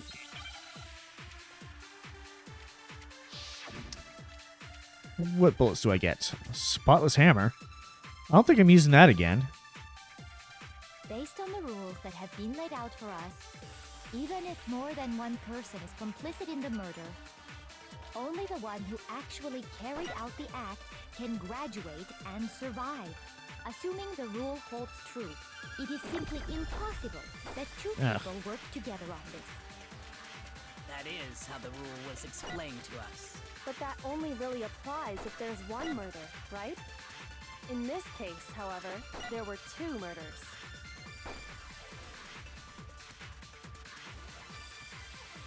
Based on the There's only rules that two have things been to laid out grab. for us, even if more than one person is complicit in the murder, only the one who actually carried out the act can graduate and survive. Assuming the rule holds true, it is simply impossible that two people work together on this. That is how the rule was explained to us. But that only really applies if there's one murder, right? In this case, however, there were two murders. No. Shoot! Maybe I had to Based grab on two the rules murders. that have been laid out Because for a us, spotless hammer doesn't fit even at all. if more than one person is complicit in the murder, only the one who actually carried out the act can graduate and survive. Assuming the rule holds true, it is simply impossible that two people work together on this. That is how the rule was explained to us. But that only really applies if there's one murder, right? In this case, however, there were two murders. No chance, people, either on this. Based on the rules that have been laid out for us, even if more than one person is complicit in the murder, only the one who actually carried out the act can graduate and survive. Assuming the rule holds true, it is... No, that's wrong.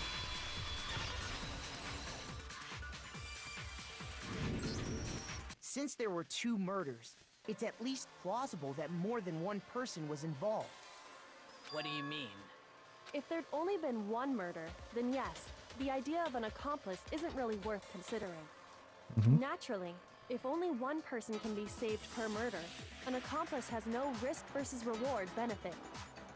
Risk versus reward benefit? The payoff for working together. The reward that balances out the risk of taking part in a scheme. There's no point in being someone's accomplice if there's no benefit to you. However, if there were some potential mutual reward for the risk, then cooperation becomes possible. And what mutual reward You're would that be? saying that 2 people could act as each other's accomplices to commit 2 separate murders. I think that's what the true killer told Hifumi. They would each have an accomplice for their crime. And based on the case's events, Hifumi would have been the first one to act, murdering Taka. They made him carry out the first murder so he couldn't back out of helping them later on. So in this case, there wasn't one single person committing multiple murders. Instead, each person killed someone, creating 2 separate incidents. Are you sure though? And it only looked like one person because that's how the true killer designed it to look. A single suspicious individual, a similar weapon used in each crime, disappearing bodies. By creating one seamless set of circumstances, they made it look like one person was behind it all. The mastermind picked their target and managed to convince him to go along with their plan. And then, to avoid the no accomplices rule, they simply killed their accomplice. Which, if true, means that betraying Hifumi was part of the plan from the very beginning. That's just awful. How could anyone be so cruel? You think so? I can't help but admire its cunning. Still, their choice of accomplice seems odd. Effort to convince 2 murders were the same. What was the main characteristic this time? Kyoko must have noticed the fact from the very beginning, which is why she said not to look at this as a series of connected events, but entirely separate incidents. Kyoko really is amazing, although, when you think about it, she's almost too amazing. Like, it's almost unnatural how good she is at this. As if she's a robot. I understand how an accomplice could be involved, but then who was the one pulling Hifumi's strings? Who's the only one here who's ever pulled his strings? Uno right now. True Killer manipulated Hifumi to carry out a number of actions and in the end murdered him. Forgot about the Robo Kyoko theory. The debates up till now, the way the case has unfolded, when you consider all that, there's really only one person who seems to fit. Boink. Here's my answer. It was Celeste. Ah, so I'm the suspicious individual now, am I? You sure are. I really do hate this kind of joke. A joke? I wonder. So what you are saying, then, is that I specifically chose to work together with Hifumi. The idea that I would choose to spend any amount of time interacting with him, that I would go within 10 feet of that shit-brained, that lazy, worthless goddamn idiot! She just lost her accent. Pardonnez-moi. Just to be clear, there is evidence to support it. Yeah, the accent's fake. She lost her accent when she got angry. Is that so? It is. Throughout the investigation, there was certain behavior that was common only to the 2 of you. Considering what we've learned so far, it only further proves that the 2 of you were working together.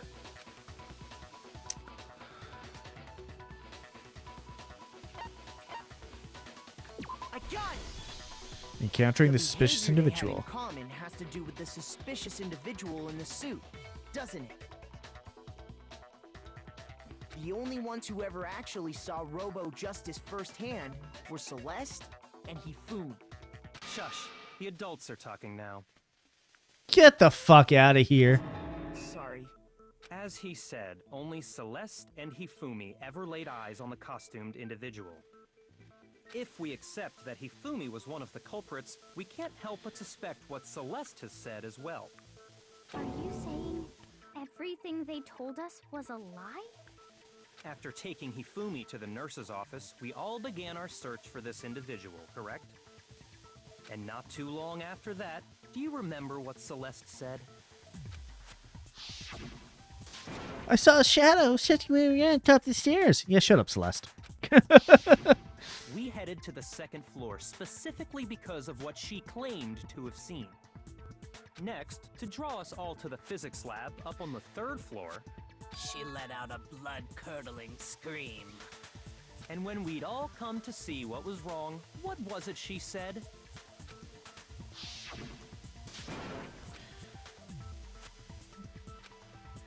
Saw the strange costume man.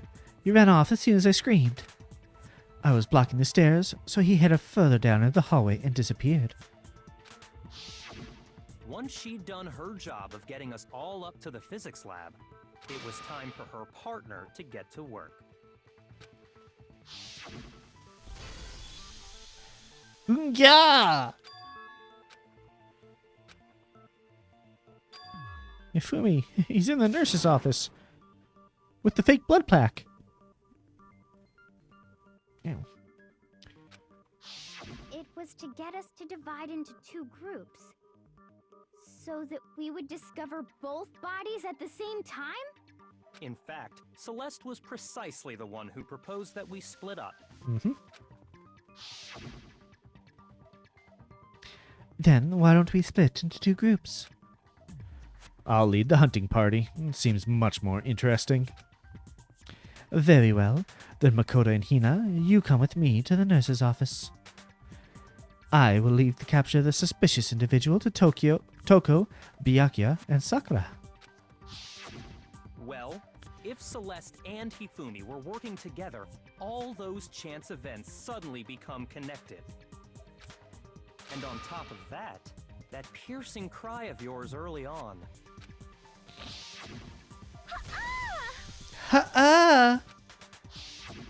That was to signal Hifumi, wasn't it?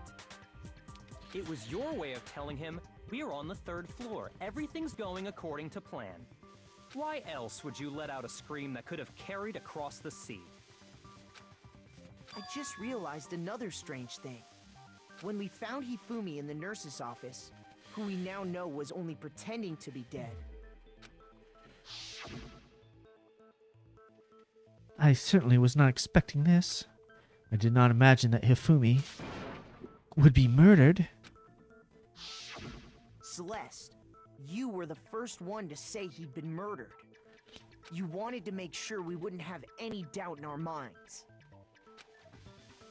I don't believe it. Everything, the whole thing was one big act. Hina, you were with Celeste when Hifumi's body disappeared, right? Yeah. I was feeling kind of sick, so Celeste took me to the bathroom. Wait, then that was... She wasn't worried about you. She just saw a chance to help Hifumi sneak out of the nurse's office. Each piece isn't much by itself, but start putting them together and the picture gets very ugly indeed. Wouldn't you agree, Celeste? I have no idea what you mean. Poker face again. Don't bother trying to deny it. You made one fatal mistake. Oh, did I? You made one fatal mistake. You went against me. I didn't even catch it myself when you first said it, but looking back, I can say that that one little slip-up was your undoing. What are you talking about?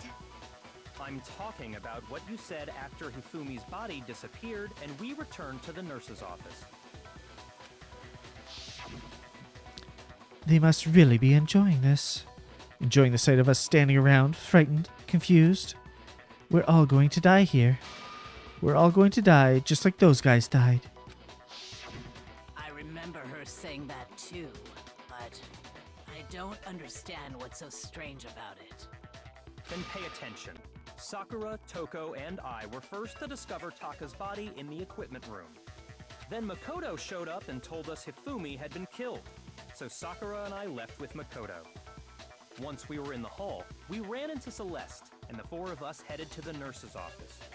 Now, the entire time we were together, none of us said anything about Taka being dead. You know, I didn't catch that either. Think about it. Celeste's comment doesn't make sense. It was completely out of place. Yeah, I see what you're talking about.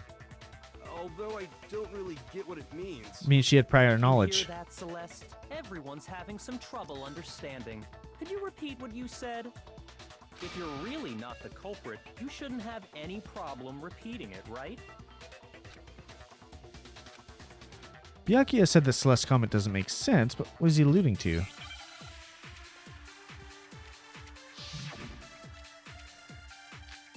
Well, Akuma file number 3. Aye. All I said was, they must really be enjoying this. Enjoying the sight of us standing around, frightened and confused. They must be positively elated. We are all going to die here. We are going to die, just like those guys died. And that is all I said. And that's all it takes to finish this. It's obvious, isn't it, what was so strange about Celeste's comment?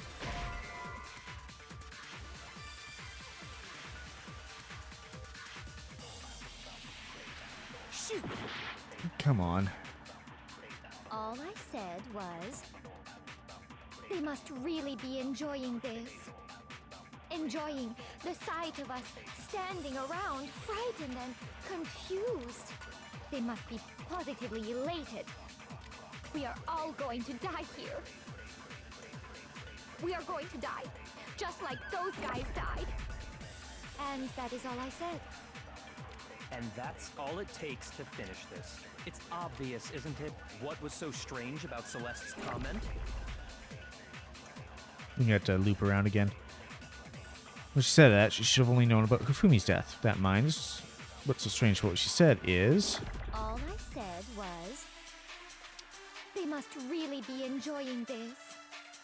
Enjoying the sight of us standing around, frightened and confused. They must be positively elated. We are all going to die here. We are going to die, just like those guys. Bang. No, that's wrong.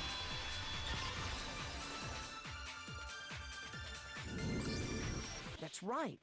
There's no reason Celeste should have said, just like those guys died. When she said that, none of us had told her Taka was dead. Exactly. And we didn't run into her until after we were all out in the hall. So there was never any chance for her to have seen his body in the equipment room for herself. So how did you know, Celeste? How did you know more than one person had been killed?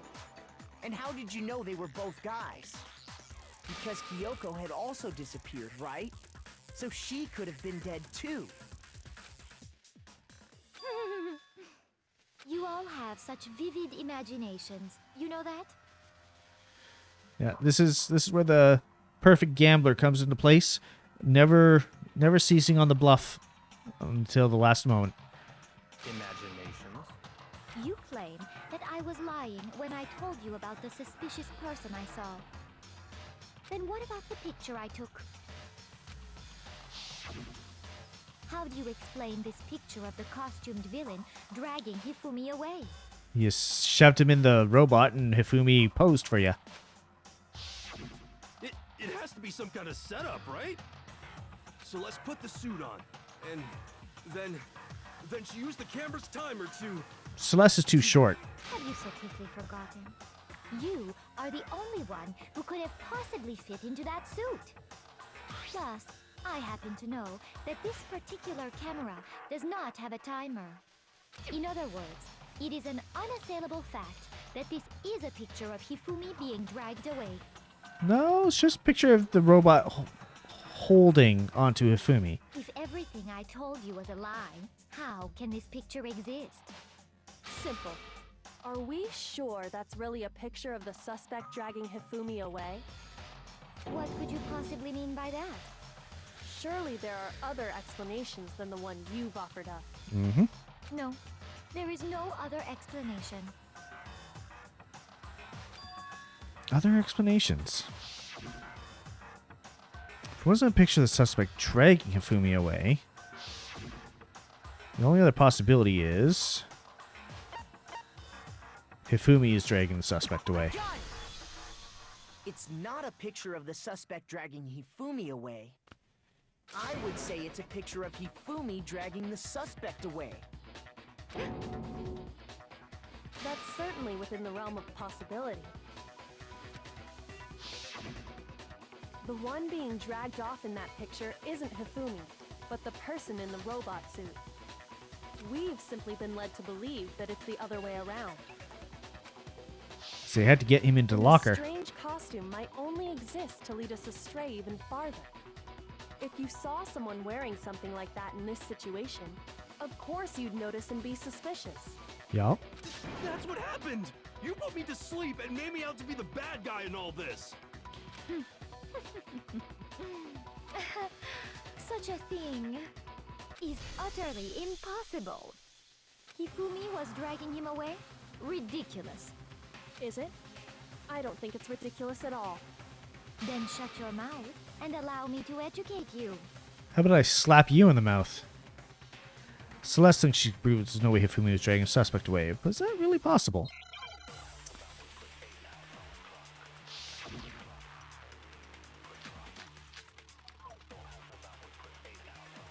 Alright, probably blueprints, maybe? You dressed me up in that suit after I passed out! Then you just draped me across Hifumi and had him carry my weight! You tried to make me look like the bad guy! Like I said, ridiculous. As you can see in the picture, the suspect is standing perfectly upright. If the person inside the suit was unconscious, there's no way they could stand up straight like that. Blueprints show that it shouldn't be able to. Shoot! How did I get that wrong? You dressed me up in that suit after I passed out!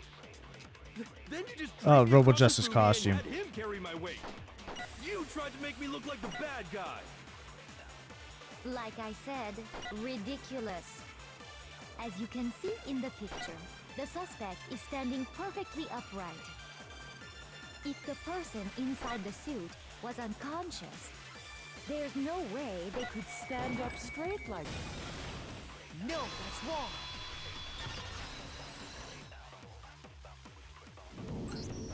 No. Even if the person inside the suit were unconscious, they could still stand up like that. Because that Robo Justice suit had a certain characteristic. This fucking picture every time! You totally can't bend at the waist. Seems like a pretty obvious oversight. That's right! They totally made a mistake when they made it, so it couldn't bend at the waist. I'm not so sure that was a mistake. I think the suit was designed from the beginning to be used the way it was. Oh, that's a face. Celeste and Hifumi took the suit they'd specially designed and stuffed Hiro into it. That's how they were able to fake that whole thing. The point of it all was to make us believe whoever was in the suit was to blame. Well then, I suppose this is checkmate. Checkmate?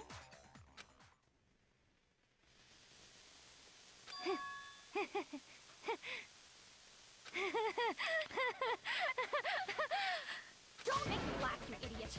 What do you mean, checkmate? See, lost her accent again. Celeste? Clearly, you want to cram me into your little guilty box. Well, there's one little problem. Have you already forgotten what Hifumi told us as he lay dying? A little bit of an accent there. Maybe it's just the voice actress couldn't keep the accent up with being angry. I don't know. Who killed me? That's right, I remember their name. Yasuhiro. When we asked him who had attacked him, his answer was quite clear, was it not? said, and I quote, Yasuhiro. In other words, Yasuhiro Hagakure! Right, but my name isn't really Yasuhiro. It's actually Taro. Your confusing statements don't make any sense. You're only making things more complicated. He did say Yasuhiro, but are we sure he was really pointing the finger at Hiro? What the hell are you talking about? I'll burn you alive! Kyoko, She's really snapped. what do you mean by that? Think back to how Hifumi used to talk to us. How did he refer to each of us? I got it! That's right!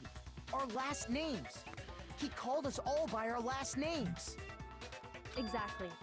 I know I heard him say Mr. Naegi more than once, for example. So if Hifumi did Which would have need been to a say translator Hiro's from name, Naegi-san. he would have said his last name, Hagakure. I'm sure it was just incidental. By chance, his first name. Indecent? Don't talk.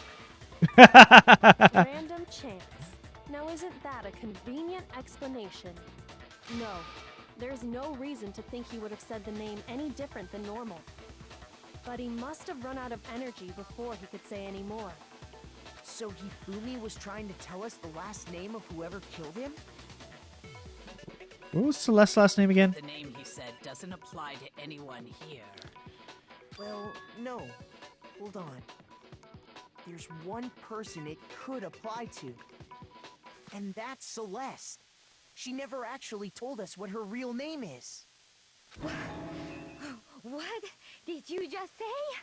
To think you'd take your false accusation so far, I don't know whether to laugh or spit! For someone who's supposed to be the perfect gambler, like with the perfect poker face, she's cracked pretty hard here. Come on! Enough with your idiotic blather! Yasuhiro is a loser's name! Do I look like a loser to you? Yes. Well, do I? Yes. What? I think I've earned the right to be a little on edge. Because you killed someone. Okay, then fill us in. What's your real name? So, make sure your ear holes are wide open and listen up! My real name is Celestia Ludenberg. Could you please stop making me repeat myself over and over again? Celeste still won't give up, so then I have to do something to make her accept it. Okay, another one of these. E-handbook. Yeah. Hifumi was trying to tell us something. He wanted us to know the killer's last name, Yasuhiro. If there's one person here who might have that last name, It would have to be you, Celeste. You haven't told anyone what your real name is. how many times do I have to tell you? My name is Celestia Ludenberg, god damn it! Why is it upside down? How long do you plan to go on pretending? I'm not pretending. It's the truth. And since you have no way to contradict me, No, that's wrong. Do they have? Why do they have fake names? I think she just has a fake name because she doesn't like her name. Handbook. what? Anytime you turn your handbook on, it shows the owner's name when it boots up, right? It's Yasuhiro. I think he just goes by a different first name. For his real name is Taro, or Taro. Monokuma told us all about it before.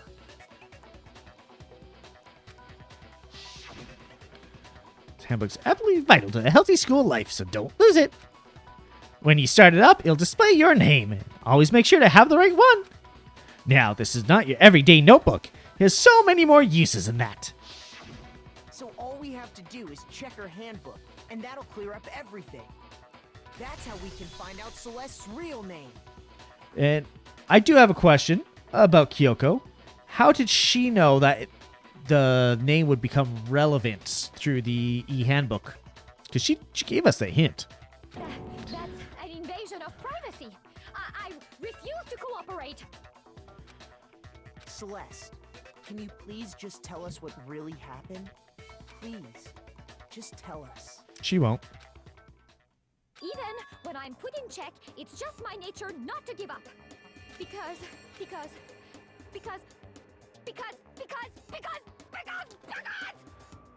until the game's over, you never know what might happen. Fine then. Let me settle it. Let me go over the case again, from the beginning, and shed light on all your crimes. And that'll bring everything to an end.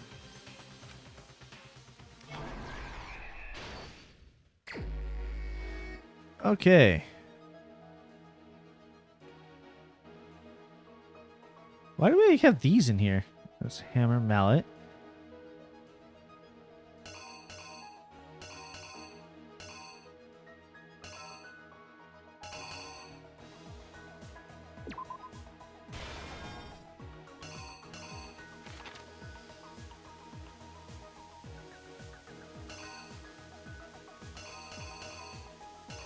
Oh, there's more over here.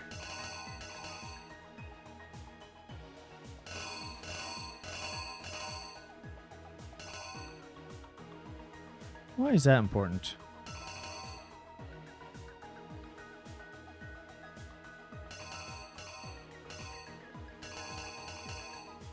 I'll just toss that one in there for now.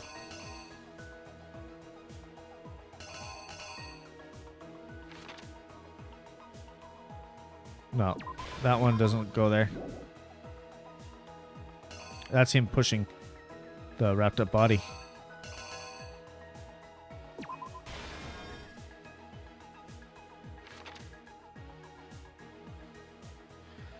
Goes here.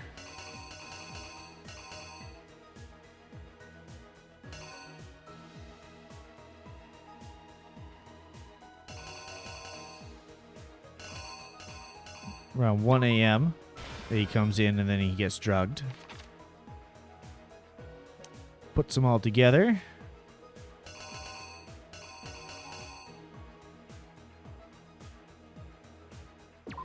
Gets ready to take a picture. Act 3. Just checking the time. And he goes for the smack.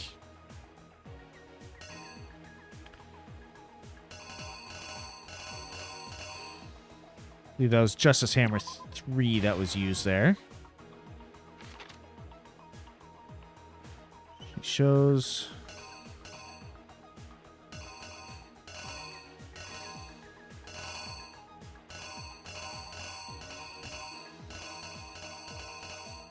He claimed he was hit with number 2. Sprayed it everywhere. And claims that was 4. We find them.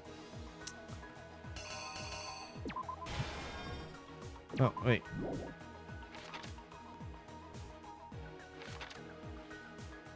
Yeah, he does wrap things up, then he unwraps him. And this is a clean hammer. Here's exactly what happened. Let's see if I got it. Before anything, the killer persuaded someone to help carry out the murder. And that person was...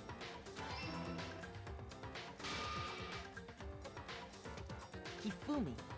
With an accomplice, the killer was able to execute a number of otherwise impossible schemes.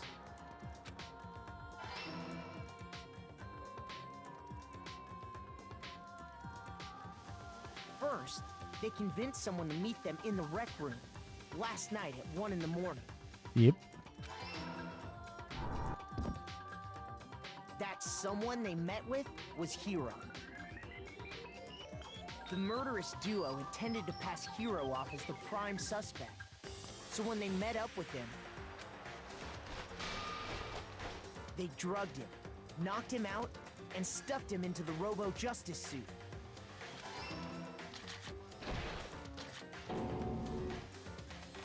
Next, Hifumi positioned himself to make it look like Robo-Justice was attacking him. while the killer used a digital camera to take pictures of the assault. They did all this just to create evidence that would put the suspicion on Hiro. When they were done with him, they shoved him, still unconscious, into the pool room locker.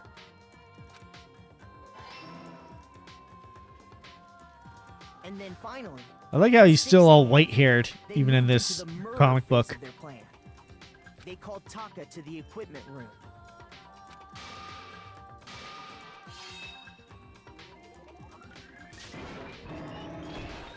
Oh, that was supposed to be 4, wasn't it? And that's where Hifumi killed him.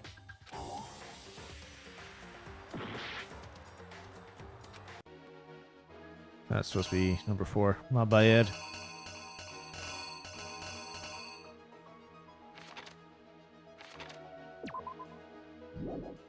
You were number 3. Because it's out of order. The killer is you!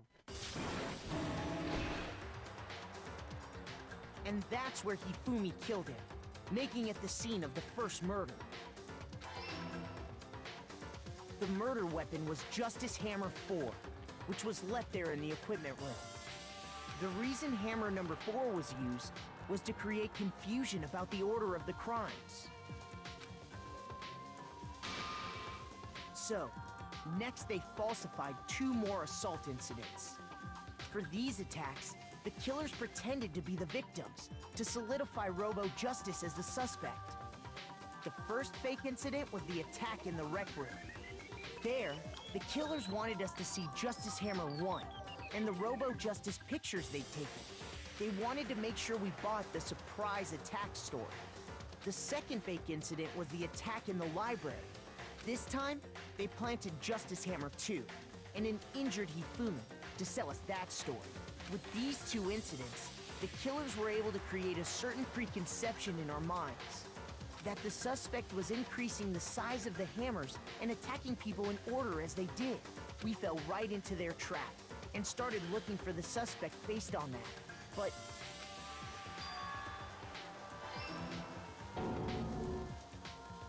I don't know why that played that all at the end there. I should have played it as he was saying it. we left Hifumi alone in the nurse's office. Does that say Justice Hummer? It totally does. It says Justice Hummer 3. This was exactly what Hifumi was hoping for. He took a blood packet from the refrigerator and Justice Hammer 3 Looks like a magical girl transformation.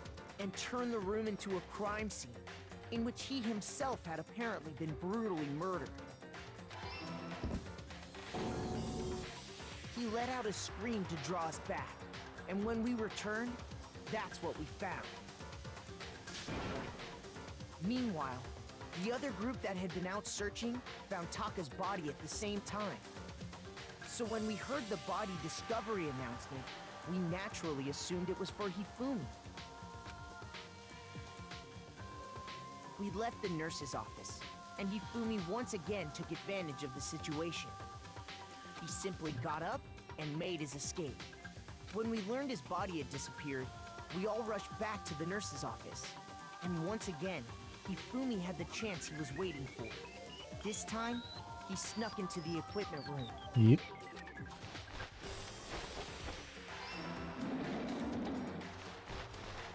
He wrapped Taka's body in a tarp and used the dolly to move it all the way down to the repository. That explains how each of the bodies disappeared. But even Hifumi didn't know what the true killer had in mind for their final act.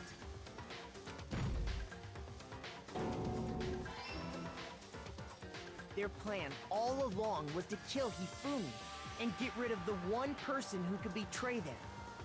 And they did it using an ordinary, everyday hammer from the repository. So it didn't say justice on it. Everything that happened in this case.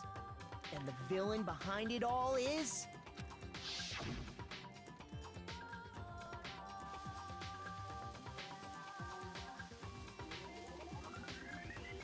What the hell's with this scene?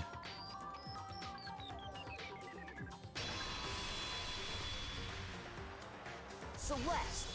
Sorry, you lose. Game over. You lose. I lost? I lost? When was the last time I was forced to utter such words?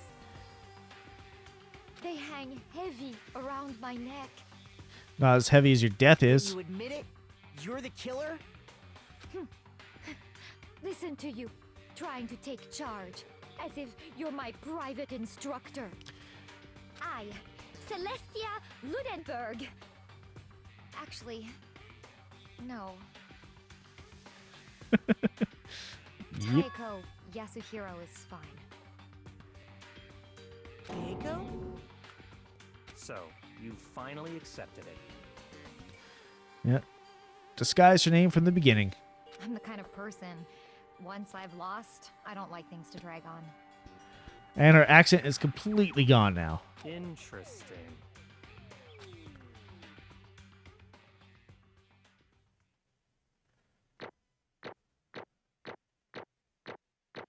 Yeah, let's see, it was when I lost. I still got overall A though. I am playing on like the second easiest difficulty though, because I'm only in it for the story. Okay, Monokuma. I'm ready to begin.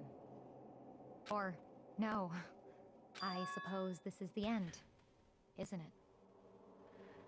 What do you think would happen when you killed people in this type of thing? It is indeed the moment we've all been waiting for. Time to vote, okay? Okay. If you would, please locate your lever and cast your vote. And when the votes are tallied, who will become the blackened? Will you make the right choice or the dreadfully wrong one? What's it gonna be? What's it gonna be? Crazy psycho bear.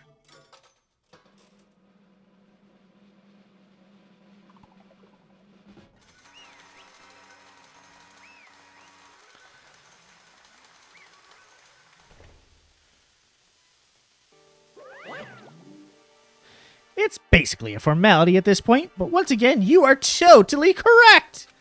The Blackened this time, the true killer who devised the whole stinking scheme, was Celestia Ludenberg, or more precisely, Taiko Yasuhiro! Honestly.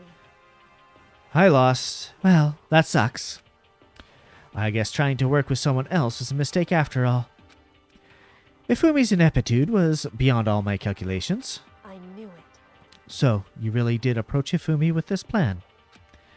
But, how did you get him to agree? I can't imagine he would have happily agreed to commit murder.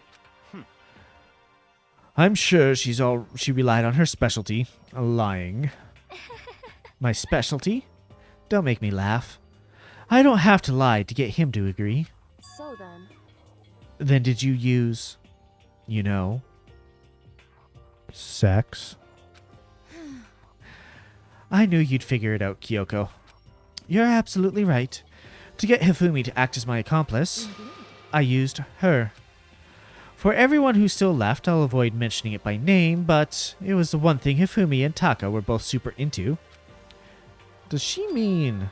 is she talking about alter ego? Say what? What are you talking about? Just a second.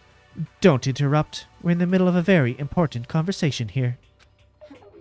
I'm totally out of the loop as usual. How sad. In other words... Then you're the one that stole it? Indeed. That's right. I see. And you used it to drag Hifumi to the plan you'd come up with. Right again.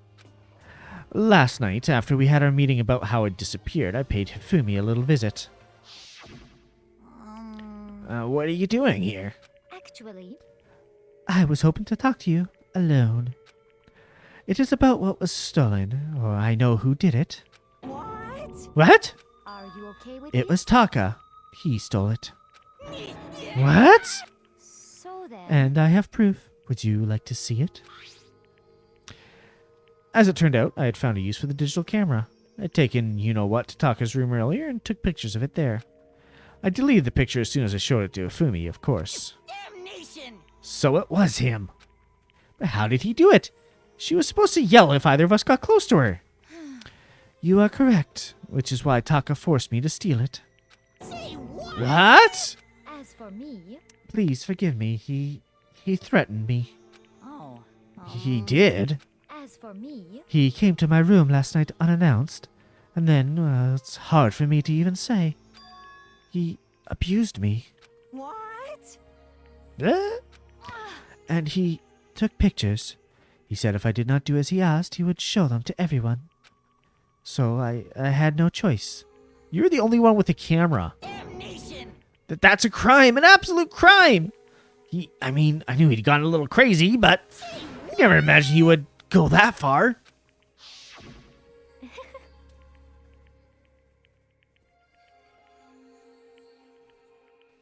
Just a little self-hydration there.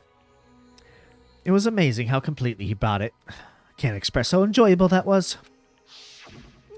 I'm about to say something I've never said before in my life. I'm going to kill him. I'm going to fucking kill him.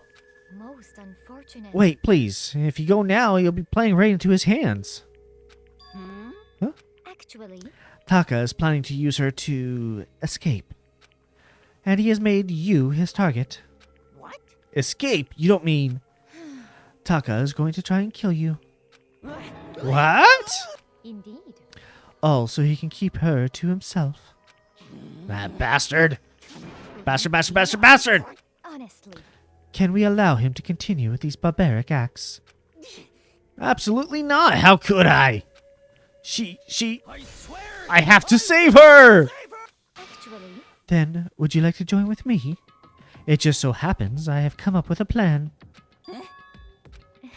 I have devised a way to reclaim what he has stolen and to escape this dreadful school. And with that, it is complete. What are you talking about? Oh, nothing. Hifumi agreed without a second thought. The effect that item had on him was remarkable. The power of love, even a love as twisted as that, can still drive people mad, it would seem. You disgust me. I see. I have another question for you. Was that strange costume Hifumi's creation? indeed. Yeah. It was a real pain in the butt, too. All I asked him to do was make something to hide the face and general body size. I had no idea he'd make something like that.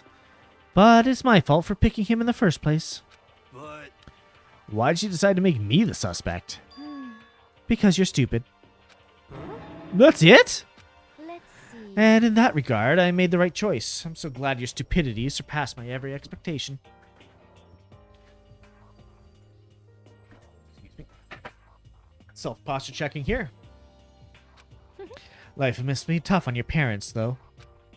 I feel like I could cry. Well, But when you're explaining your plan to Hifumi, how did you explain the part about him playing dead?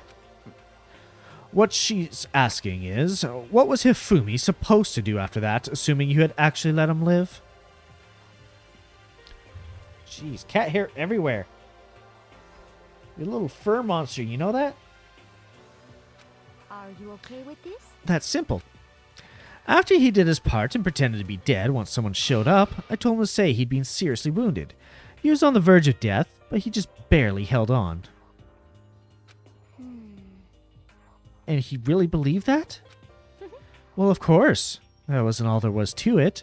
As explained to Hifumi, the plan was, while you were all questioning him about what had happened to him, I was going to murder someone else. At that point, Hifumi would have an alibi, so nobody would doubt him. I told him that, and he believed it. That always seems very straightforward, stereotypical. I just matched the lie to the level of opponent. In fact, Hifumi ate it up. He believed the lie wholeheartedly right up until the moment of his death. so in the end, So you had planned to kill him all along. But of course. There would have been no point to my plan if the one who pretended to be dead did not end up dead himself. What the heck? How can a human life mean so little to you? Well, That's a non-issue. I simply did everything in my power to win. Don't be mean! Now you sound like Byakuya. I wonder about that. No, he derives his pleasure from the thrill of the hunt. In that aspect, we are nothing alike. Why? Then, what made you take things this far? What the heck? Was it really just for money? Are you talking about the $10 million Monokuma offered us? That it is a lot of money, it's true. But that's not all there was to it. From the moment our new life here began, my only thought has been escape. But... All along you've been saying how we have to accept living here. You little bitch. Obviously, that was a lie. Hey! I couldn't take it. I hated it from day one. More than anyone else in here. You little... I wanted to get out. Every day was fresh torture. You want to know why? Huh? This is fine. Because I had a dream. And accepting a life here would have meant nothing less than giving up on my dream forever. Honestly. There's no way I could ever do that. In the underground world of gambling, I risked my life to make a metaphorical killing. As for me, And it was all for that dream. And what was this dream of yours? isn't it wonderful? To live in a European castle. A castle? You killed someone over a fucking castle? Wow. Okay. And to gather handsome men from all over the world served my butlers / bodyguards. I was going to make them dress up like vampires and satisfy my every need. She's got a fetish. Once I attained that, I would have created a perfectly aesthetic world of decadence. This is fine. Living the rest of my life there was my only dream, my only goal. That's what life is all about. Combined with my own winnings, Monokuma's $10 million would have made that dream a reality. I got right to the edge, but unfortunately my dream has been scattered to the wind. Still, I don't have any regrets. I pursued my dream to the very end, so why would I? Just the worst. You sound so passionate, but you were really able to kill your own friends for it? Oh. Are you asking me to feel guilty? That's a pointless endeavor. I think nothing of sacrificing others for my own ends. I feel nothing. Do you understand? That's all there is to me. That's what makes me complete. Isn't it terrifying to know different values are? There's simply no room for understanding. What is this? That's what we should be saying. Plus, how can you be so calm? Don't you realize you're about to die? Why aren't you scared? My ability to lie is unrivaled, and I take pride in that. It's just other people. I can even fool my own emotions. The consciousness deceives the unconscious. Yes. That's why you're not scared? That's right. I don't fear death. Kill me however you like. But you know, if I could be reincarnated, if I had a choice, then I think I would like to come back as Marie Antoinette. Hey. You'd just get executed again. Celeste smiled then. When she did, she looked to me like a poor effort to force it. She claimed she could fool her own feelings, but that sentiment itself must have been her final lie. And that weak, fake smile. That's what betrayed her. Y'all done? Okay, then let's get rolling! The Blackened disturbed the peace and must pay the price! Now then, I've prepared a very special punishment. For the ultimate gambler! Let's give it everything we've got. It's punishment time! I guess I'll let Kyoko hold on to this. What? This is... Will it really give you the hope you're looking for? I can't say I ever saw it that way. Which is why... Actually, it's not important. Your final words aren't important? No, you're right there. Well then, take care, everyone. Perhaps we'll meet again, in another life. I hope not.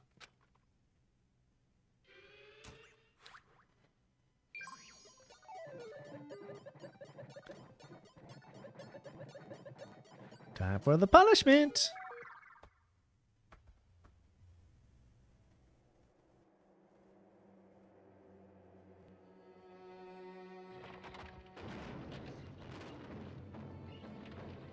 She's gonna be burned like a witch at the stake.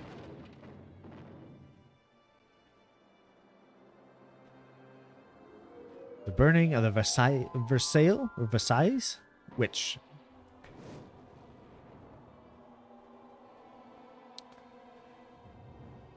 She's really being burned alive.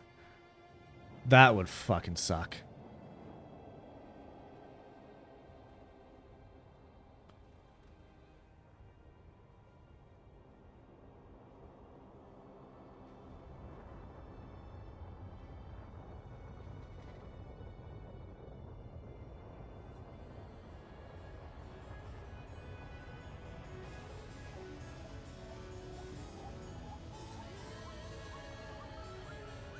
Versailles? Okay.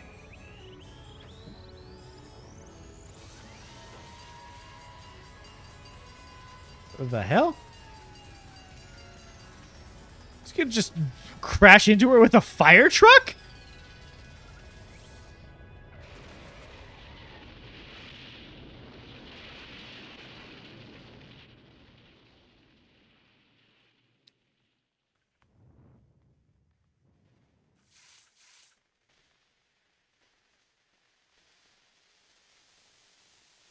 What did I even just watch?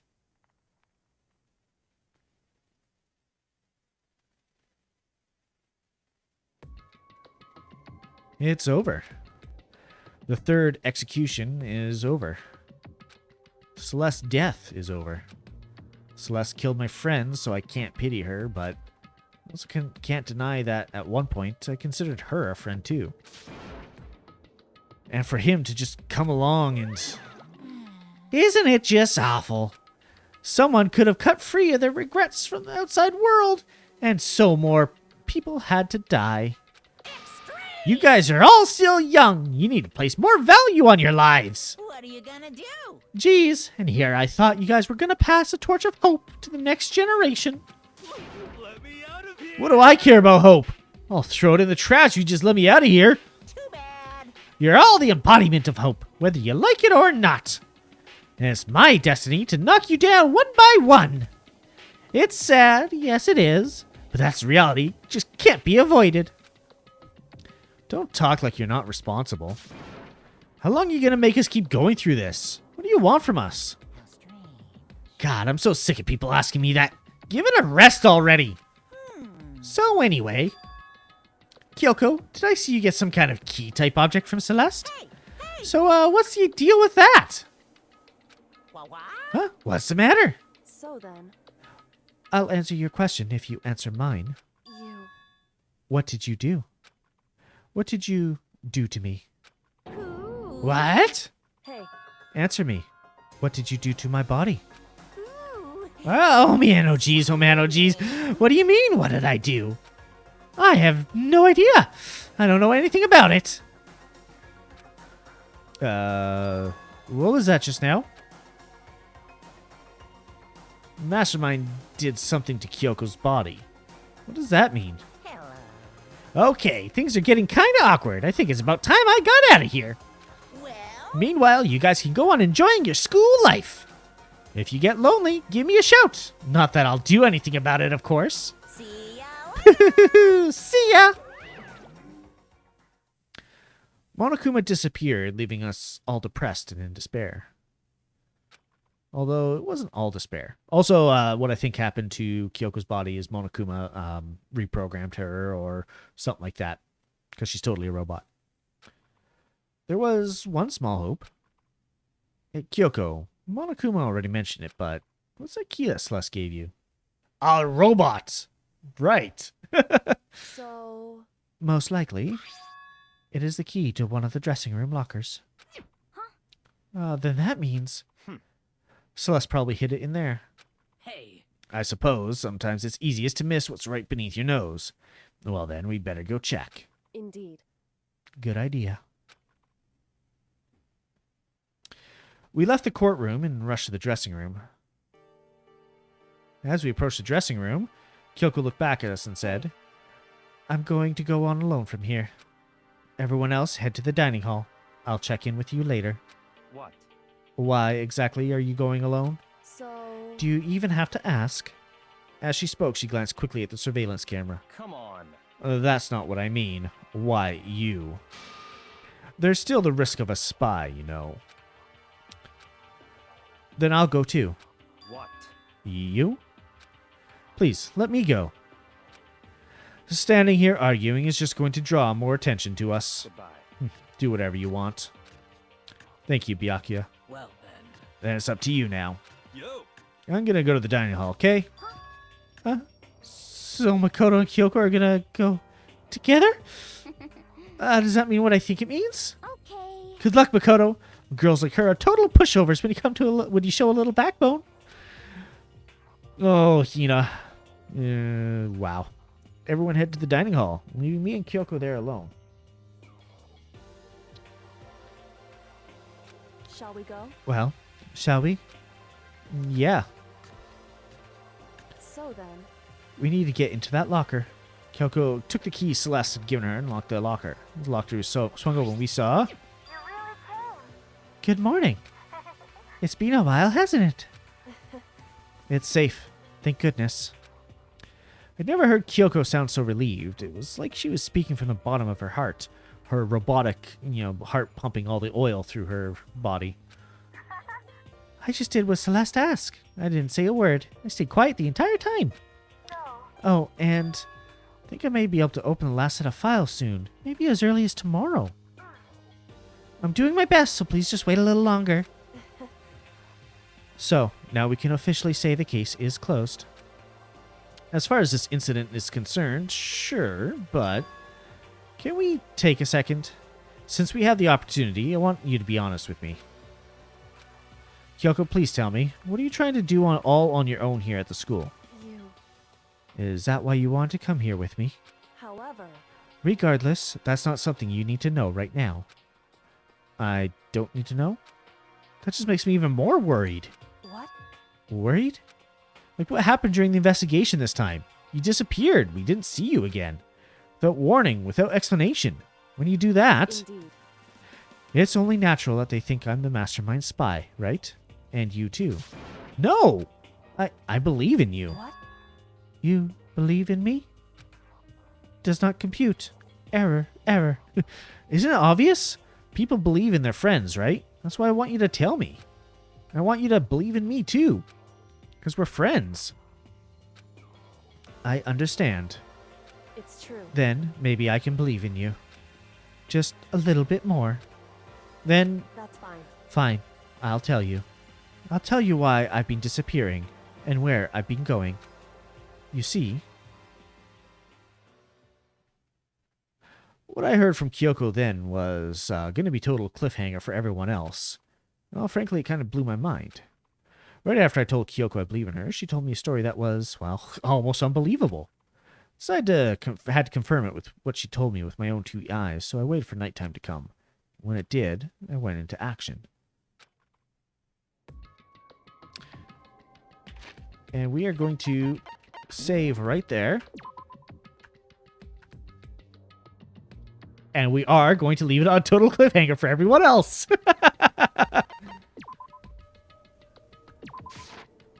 And there we go.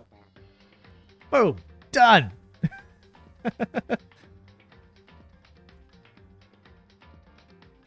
Switch back over here. Mute that up.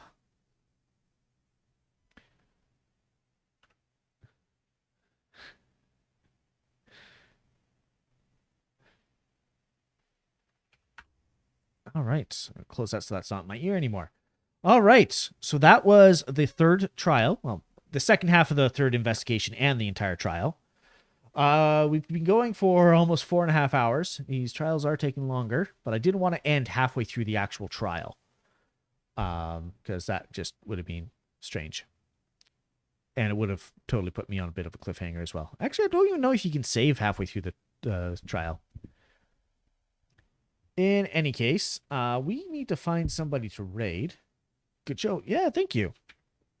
I mean, I'm not the one who actually made the game, so I just narrated along. Who to raid?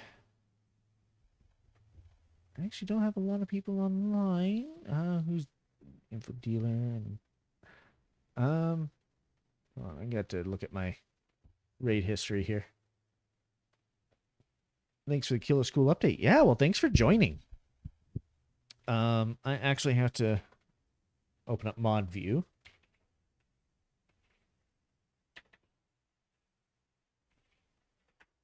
Because I usually stream with dashboard view. Because I have a few other things available to me. But mod view, well, first of all, I can clear out these redeems. Got the hydrate, the add time, the stretch, and the hydrate. Complete all. Boom. Don't have enough coins for a raid guide. RIP. Yeah, because there's both the Mimic coins and the channel points, but you lost all your Mimic coins a while back, so you don't have any of that. Is there anybody that you would like us to raid? I mean, I am open to suggestions. Because I think I've rated Poochie relatively recently. Where's my mod actions here? VV I rated 3 days ago. The Last Seahorse. Oh, you have 2.9k memo coins. Nice. Separated by distance as a VIP. Oh, I remember who that is. Okay. And then I rated Ellie last Wednesday, so I'm not rating her again today. Slayer, Space June, William, Space June, Nephalia, Poochie, 21 days ago. Okay, well, I'm going to give Last Seahorse a check.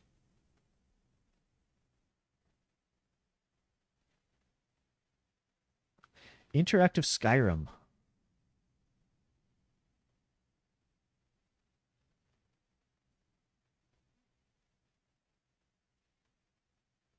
They got crowd control. They're not actually in game right now.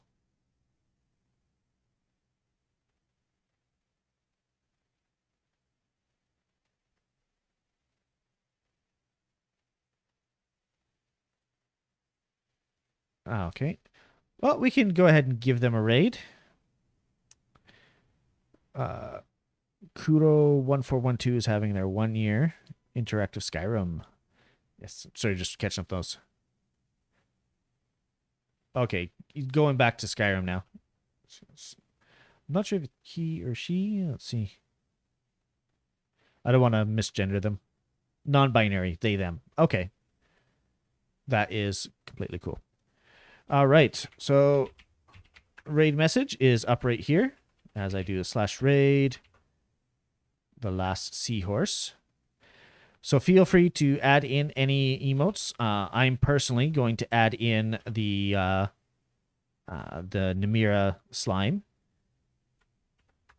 like so, because it's got a bow. So we're going to go read them. I'm going to take us to the ending screen, and then the raid will start.